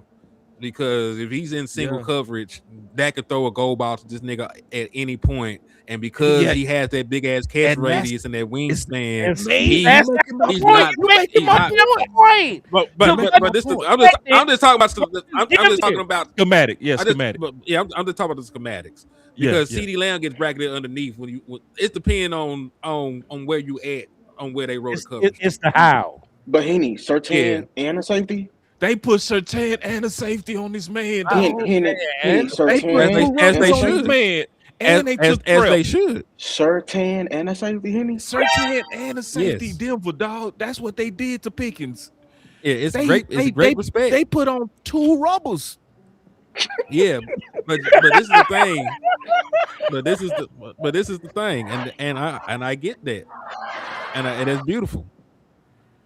But I'm just speaking on feel nothing, boss. They wasn't trying to feel. Man, them boys, they had no feeling. them boy ain't lasted feel forever shit. with that bull crap. Don't you ever in your life try to put 2 on, boy. It ain't enough fear in the world. For real. They really did put on 2 protections. But yeah, they doubled up protection. Now they really did. But I get what you're saying. But I'm just speaking on. We know that this man has been getting double teamed his entire career. You know what I'm saying? So like he still CD dope in the bitch. He double dope. team. He dope. It it's just the fact that he's not a vertical threat like that. Like he can beat you down the field, but it's not his. Your mic went out. Your mic went out. Yeah. Somebody say 2 Ziploc bags. Your mic went out here. All right, is it back on? 2 Ziploc. Yeah, you back. Yeah. Goddamn Okay. Kroger bag, boy. Somebody say if you need 2 rubbers, just go home, bro. You ain't lying, dog. Boy, It wasn't worth it. Boy, you gonna be Keith Sweat, boy. You gonna last forever, dog. Hey, but hey, Head, I got respect for you, though, bro. Let me tell you the main reasons I got major respect for you. I got major respect for you because you go squab for the 2 weapons, bro. You is not playing. That boy don't give up an inch. I'm trying to just have a discussion about B. That boy on C and D. That boy like I ain't trying to hear that for shit. That's my dog. T weapons. Listen, Bro, special case and 2-step verification. That's crazy as fuck. 2 steps. That's drill. That's drill, bro. That's drill. But we could be having this discussion, bro. We could be having this discussion, bro, in 2027, man. And but you don't have to. I'm gonna be. I know, and I know. There's but other I'm gonna put it like man. this. I get you. What you doing is you teaching me to be disciplined, and I'm gonna be disciplined. This is what I'm gonna have to stay focused on. I can't let these people put more pressure on Pickens to do it again, bro.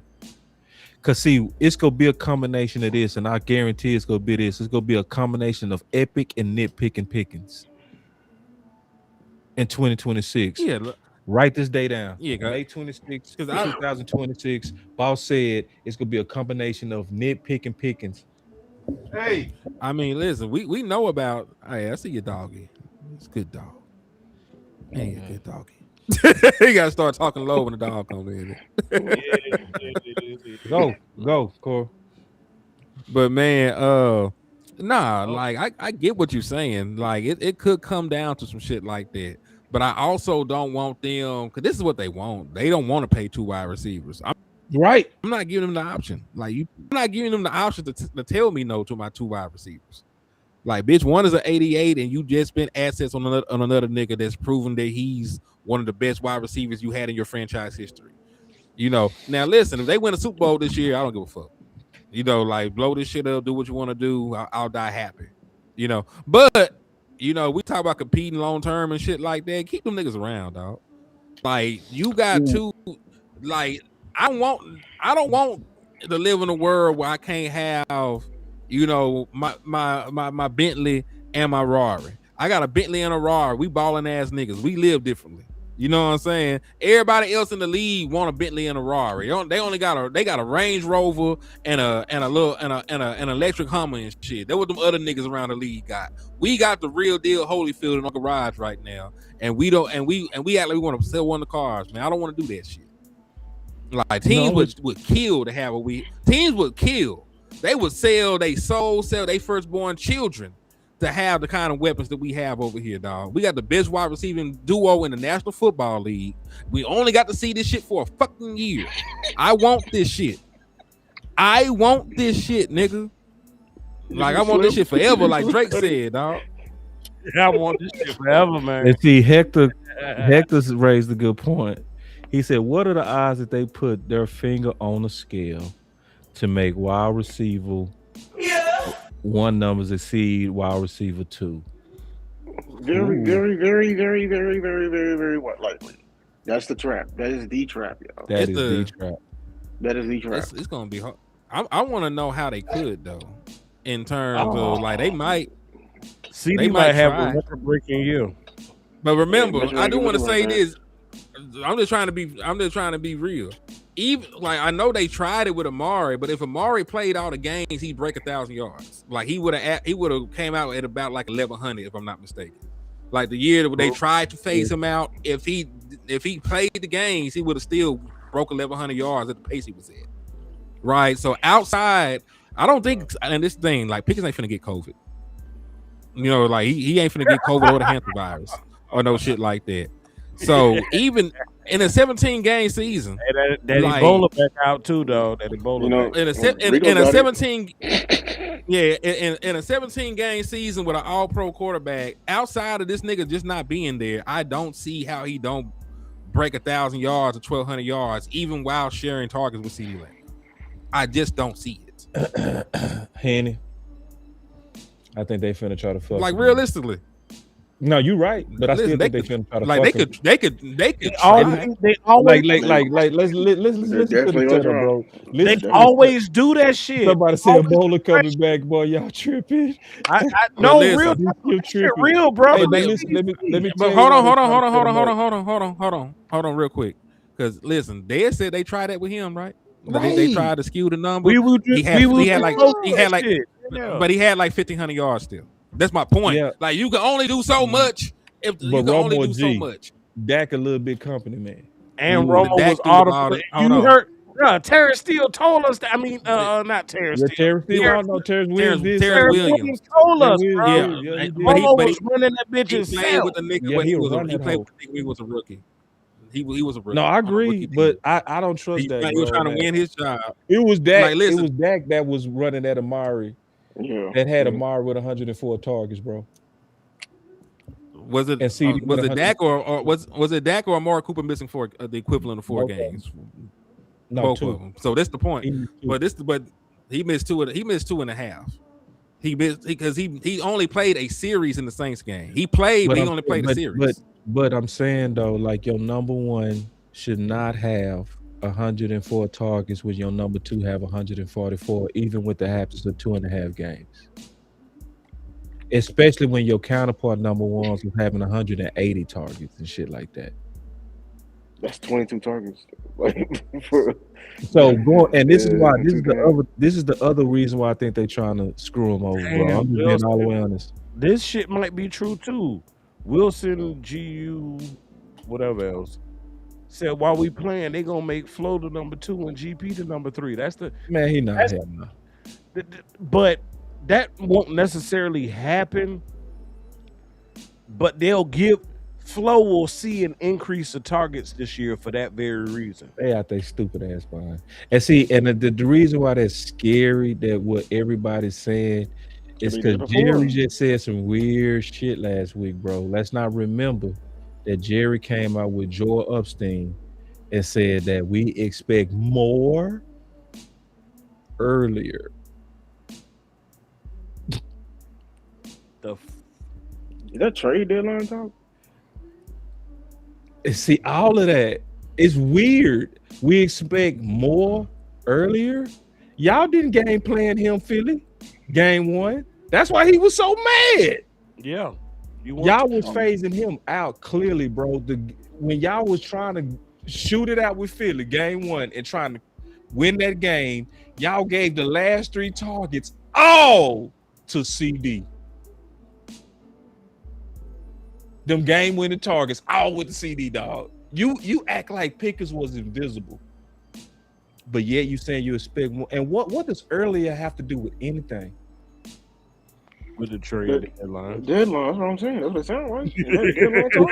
It has a smell that you don't, that's a smell, ain't it? That's a setup smell. And you definitely setting them up talking about we expect more. You expect more than 1,500? You expect more than 1,500? I also went at Amari. I also went and looked at Amari Cooper targets while in Dallas. He maxed out at 130, so he was still on pace had he played to get what he normally. So I understand what Didn't he have what they do an elsewhere around the injury, league, but drawing out the fact that we had 2 niggas almost.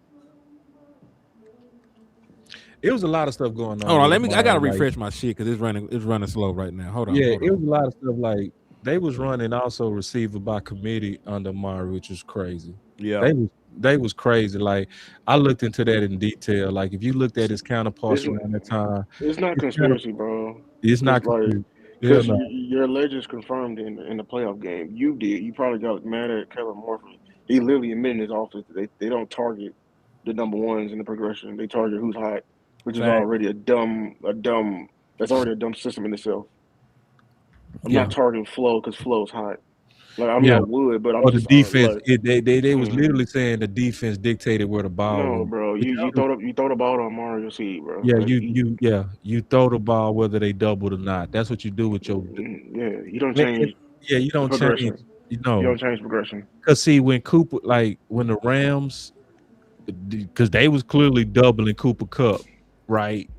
Clearly, did they stop targeting him? Hell no. No, And and and Weston don't do that no more either. Like Kellen Moore don't like he didn't do that when he won uh-uh, with Philly. You think he was out there targeting who was their wide receiver 3? You think he was out there targeting when they had AJ Brown out there? Like you ain't no. like we ain't this ain't conspiracy, dog. It's funny how everybody else's trend get messed up when they come to Dallas, bro. Just being honest with you. That boy's That's out there why. targeting. See, that right there is why Alvin Kamara will be on somebody else's roster before the end of the season because Kellen Moore doesn't like to run the ball and he likes to play receiver by committee. You heard it here. And then let's keep it 100. It is a conspiracy. It's nothing wrong with conspiracy. It's nothing wrong with conspiracies where the dots actually connect. See, we're not talking about conspiracy to where the dots don't connect, where we've been wild and like foreheads and idiots. Now, when you're looking at circumstantial, real evidence, you can have a Years conspiracy. of evidence. Yeah, years of your own players saying it. Like goddamn, Dez said it, Cole Beasley said it. You know what I'm saying? Amari had to come out himself and say, I want more targets. I affect the game. Like, yeah, and he said that we know where the ball gonna go earlier in practice. He said, because you could tell by During the practice. week. I can pull a very clips, bro. I don't fuck around with He this. got the receipts. So, Go like, fucking yeah, test I them. got the receipts, bro. Like, I can pull the receipts like quickly if need be. So, like, like don't be the type of person that got to get shot in your like. Listen, I'm gonna go political. I don't care what nobody think on me. Let me tell you what Trump should have lost the election. A lot of reasons he should have lost the election, but one of the main reasons he should have lost the election when he came out and he said, I can shoot somebody in the head on Madison Square Garden or Fifth Avenue, one of those. He said in New York, and my supporters would still support me. He literally said that. Don't be the type of person to where somebody got to like literally shoot somebody and you see it for you to know. Like, no,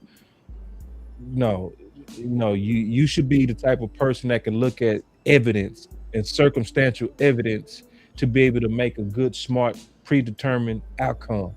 Like I heard somebody explain it best like this in a court case. He said, if you wake up in the morning and you look outside your window and you see people, and you see people with umbrellas and you see the ground is wet, but it's not raining, you can use your common sense to say that it just rained. Correct. So yeah, I can say that's conspiracy. No, it's umbrellas, bro. They walking around with umbrellas. It's wet on the ground. It just rained. Context clues, motherfucker. So yes, so no, we don't all have the smoking gun and the DNA to all of this, but it's enough circumstantial evidence to say that this could be the case. This could absolutely. We saw all kind of weird shit. Do y'all remember when they was giving Gallup all them targets? Y'all remember that? Yes. Which year? The Gallup last year off that knee. Oh They yeah. was giving him like His 10 ass targets, was getting and everybody spammed. was like, "Why are y'all spamming this dude?" And it was Like, clear. It's to take from somebody else. Jerry and Steven, when it comes to contracts, when it comes to money, when it comes to targets, they are the fucking Robin Hoods of the damn NFL. They take from the rich and they give to the poor because they don't want your ass to get the big contract. So they're gonna take the targets from you and they're gonna give them to somebody else. Yeah, JV, I was thinking the same thing. Hey, y'all make sure y'all reach out to the homie landlord. They next game is elimination game. They lost to the OKC 127-114. I don't really listen. I'm not liking how you gloating right now. I'm not feeling. I'm not feeling this Laker gloat on Texas. Bro, no. I need you to It's calm not that down real quick. no, bro. it's not. It's not a Lakers glow. You're a little bit too happy right now, dog. Like Too I happy. had no. I'm gonna tell you why it's not a Lakers glow. I'm gonna keep it all the way funky. I ain't been a real Lakers fan since LeBron brought his ass there. Yeah, I know, Lou. I understand. I know. But I don't even celebrate that weak ass bubble championship that my team got. It wasn't weak. It was more Hold about the on, y'all ain't service. finna do this shit today. they was finna try it. They was Nope. finna try that bullshit. We got football to talk about, nigga. Thank you. Thank you, Head. Pull the food up. I don't. I'm just saying. It's not gloating. It's just me hating on the ops. That's all it is. Okay. Y'all was literally at the top of the league before the Lou, lockout please. even happened. Lou, we ain't doing it. Don't do it. We're not doing it, Lou. Don't do it, Lou. I don't even want to deal with that, Don't Lou. do I it, don't Lou. even Touch want the to nerve. My I bad, don't even want dog. to For deal the with love that, of damn Lou. God, For the love of God. don't drop No, that yellow. do not get Lou going on this LeBron shit, dog. Cause he my homie, dog. Until he start talking basketball, I'll be like, hell no, bro. I can't stand it when he start talking basketball. I'll be like, damn, how can somebody be so genius on football and so dumb as hell? Fuck no. Fuck no. Matter of fact, Lou. Speaking of football, I still need to get with you on the next Christian Parker show because I did the show already about the back end.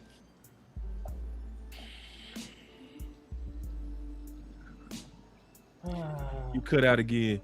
Why he cutting out? I do want to say this while he coming back. All right, I'm back. I had got a phone call while I was talking because I'm Okay. on through my phone. But yeah, I was saying I'm gonna still need your help with the front end, the trench play. We gotta have to break down the gap and a half scheme and shit like that for folks. So I need to get with you and put some shit together for it. Did you already drop that video on Parker? On what the back end? Yeah. Yeah, it's on my page. No, Lou, because Lou was doing a Parker breakdown. Oh no, I didn't. No, Lou, The did front you? end. The front end. No, I'm working on the front end right now. Okay. Yeah, I can't It ain't gonna be out till like about Friday and Saturday. It's a whole lot I gotta do. a whole lot. I did Like want to this. say something that's a little bit off subject though, but bro, like, everybody, not everybody, but my dad passed yesterday. And I called all these guys and I meant this as I've been feeling foggy since he passed. I don't know if y'all know what I mean by that. It's hard to think right now. And my brothers, they carrying me right now. You know what I'm saying? I asked them just for maybe a couple of days to just I want to just just collab with some of my brothers. And I just want to tell y'all I am feeling better. Just from just talking ball, laughing, all that. It makes a difference. So I told Henny when he was going through a crisis to keep working, and I'm a testimony that does work, bro. Like for real. Like I'm Amen. feeling better right now. My mind feel better. Everything feels better. I could tell your demeanor is different than when we Yeah, started. I swear to God. I swear. Yeah. So when you're going through crisis, dog, and you're going through tragedy, it's hard sometimes to just keep moving. And they, and like I got something planned with Amp tomorrow, and then Lou, I need to get on your schedule. Me and he ain't go do some film breakdowns. But during times of crisis, I'm telling y'all now from now doing it myself is when you ever in these hard times with death, divorces, job losses, anything that's a transition in your life, run to things that you're passionate about and that you love doing to relieve some of the pressure. Mhm. So I just want to say that because I swear I feel so much better right now. My laughing has been genuine when I first came on, bro. I swear I felt heavy, dark, foggy, couldn't think clear. My thoughts weren't coming out right. But I feel like myself right now. And I really do. So I just wanted to just say that for all the people that's listening on all the channels. Uh, you know, just take our advice on that if you ever go through a tragedy, run to anything that you're passionate about, whether it's your YouTube channels, comedy, whatever it is, bro. Just do it, and it's gonna help you go through whatever pain you might be going through. Got a super chat from you goddess. She said, boss, I was watching on Henny channel, but I came to send condolences. Keeping busy helps, but don't forget to give yourself the time to grieve. Amen. Hey man, RP. and I can't help that you got us. I ain't gonna lie, cause that grieving it hit you, and it hit you like. But I talked to a lot of people, man. He ain't helped me with this before. Law helped me with this when he was going through this with his mom. My ex-wife went through this when she lost her mom. I do know it's gonna come in waves, and it is coming in waves. It'll hit you like a ton of bricks. You'll just all of a sudden be chilling and start crying, and then you'll be all right. You know Yep. what I'm saying? And then you'll get on, and you like so tragedy, depression, all them different words are different for everybody.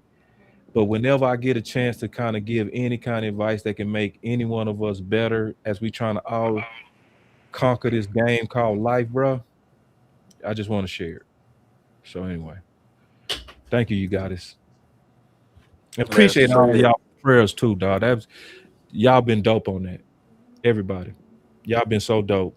Just and the last thing I'm gonna say is I'm usually the type that keep my distance when people go through tragedy because I don't want to add to them talking about it.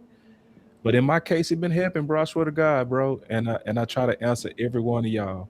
You know, Cause I tried to give you the space, bro. I was like, you gave me the space just a couple months Me ago. too. So I was trying Ditto. to do the same thing. You know what I'm saying? I'm like, yeah, I usually give people space, yeah, but I'm that's how telling you did y'all, with me. So let me do that with him. But I yeah, got you, bro. and I'm learning too from going through this tragedy, bro. Keeping it real, that I probably need to change because I do give people space, but from the way that just seeing the overwhelming amount of people like prayers and condolences, I just did a I did a live earlier talking about culture. Man, them content, man, ain't nobody in that chat or comment said one thing about that video, bro. Everybody was condolences. They Yep, was everybody in that thing was real. fuck what you said on culture. We care about you, boss. And that mean a lot, bro. I love y'all, appreciate y'all. I appreciate all my brothers. And this is also why I don't want to be the dude that's solo. Some people take pride in being solo content guy. I stay in my corner, let y'all do y'all. I like the fact that I got friends that's literally can't wait to pick me up. That like, Lean on me, damn it. hey, bro, I can't think straight right now, bro. I need to collab with you. I want to keep moving. I don't know why my ideas are not flowing like they usually flow, you know. And Amp, I got you, bro. He was like he ain't gave me 4 ideas. We gonna do 2 film studies on this. We gonna do a film breakdown. He already just throwing out stuff. So I don't want to be solo man. I want to be the man that got real friends and brothers in the space. That if I go through a tragedy, they go pick me up. And I'm being picked up right now by my brothers. And so thank you, Hen, for driving. Cause he drove today. Cause I didn't even have ability to put it all together like I usually do. Oh yeah, anytime, man.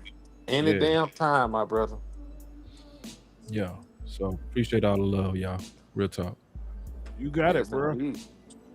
Hell yeah. And I think that's the perfect way to end this, man. Yeah. Hey, we've been on for 3 hours and damn near 30 minutes. I think we had a damn good show. We talked about a little bit of everything out there in the space, man.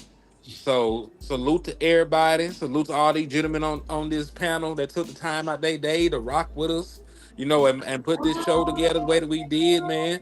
Kudos to all y'all. And we're gonna do the same thing tomorrow, man. For the fuck show. We gotta keep pushing. We still need edge. We still need running back. We still need Jerry Jones to sit the fuck down. So there's a Yeah. lot of stuff to fight for, man. There's a lot of stuff to fight for, man. So we shall return. And yeah, well, I am out. I gotta go in here for to get put out the house. I gotta spend some time with my wife. I'm gonna fuck with y'all though. You too. Hey man, I just want to say real quick, salute to everybody that joined us tonight. I just want to say real quick, what you saw tonight is truly authentic. It's truly organic. You know what I'm saying? Like, I get it. You see us as content creators. You know, you see us as doing this as a job, et cetera, whatever.